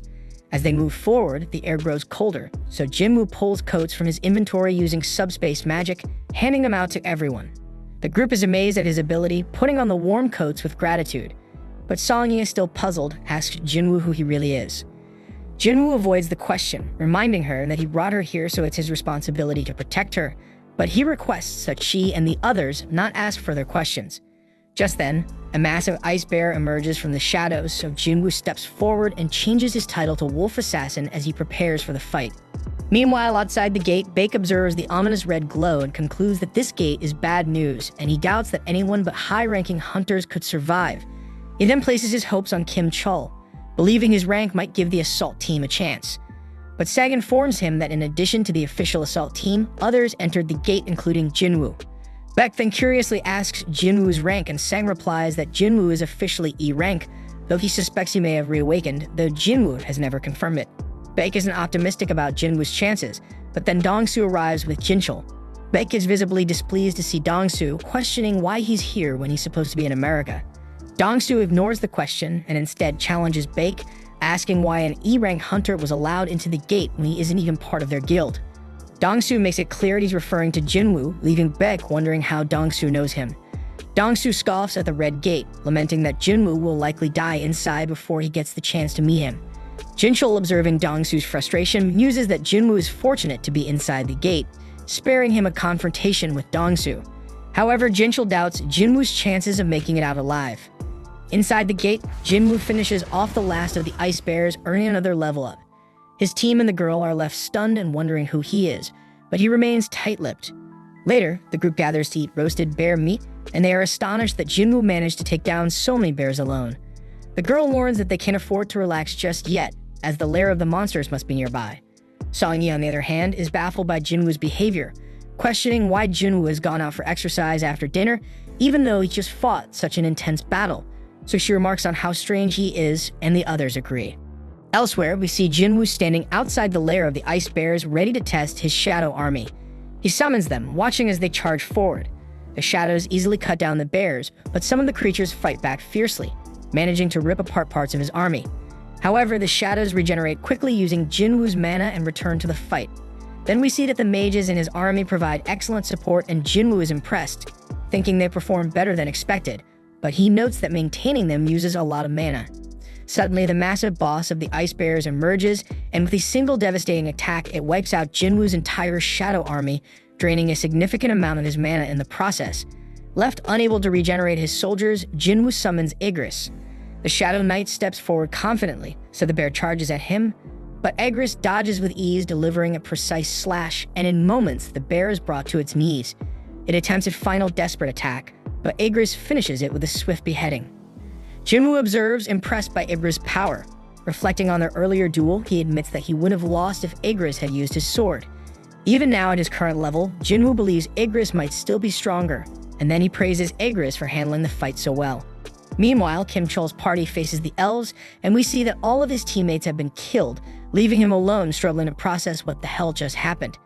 He bitterly reflects on how close he was to becoming an elite member of the White Tiger Guild, only to end up in this dire situation. The sight of the elves and the remaining survivors terrifies him, and he realizes he has no chance of winning, so he runs as fast as he can to escape. Then we see Jinwoo stands victorious over the Death Bears, showcasing his immense power as a necromancer. With a simple command to rise, Shadow Bears emerge from the corpses, seamlessly joining Jinwoo's ever-growing Shadow Army. Outside the portal, Sang explains that the strike force has been trapped inside for 3 hours, which translates to about 3 days in the portal's distorted time. Red gates are notoriously dangerous, so Dongsu concludes that Jinwoo must already be dead and begins preparing to leave. However, Dongsu halts his departure, demanding to know why Jinwoo was associating with the White Tiger Guild in the first place. Sang casually explains that Jinwoo is merely an acquaintance who wanted to observe a C-rank mission. Then while Sang feels relieved that this answer should suffice, Dongsu shocks everyone by suddenly choking Sang. Dongsu isn't fooled, he knows Sang has a talent for identifying promising new hunters. At that moment, Baek steps forward, transforming as he tells Dongsu to stop. This only enrages Dongsu further, who dismisses Bak as nothing more than a big fish in a small pond. The two S-rank hunters then release some of their power,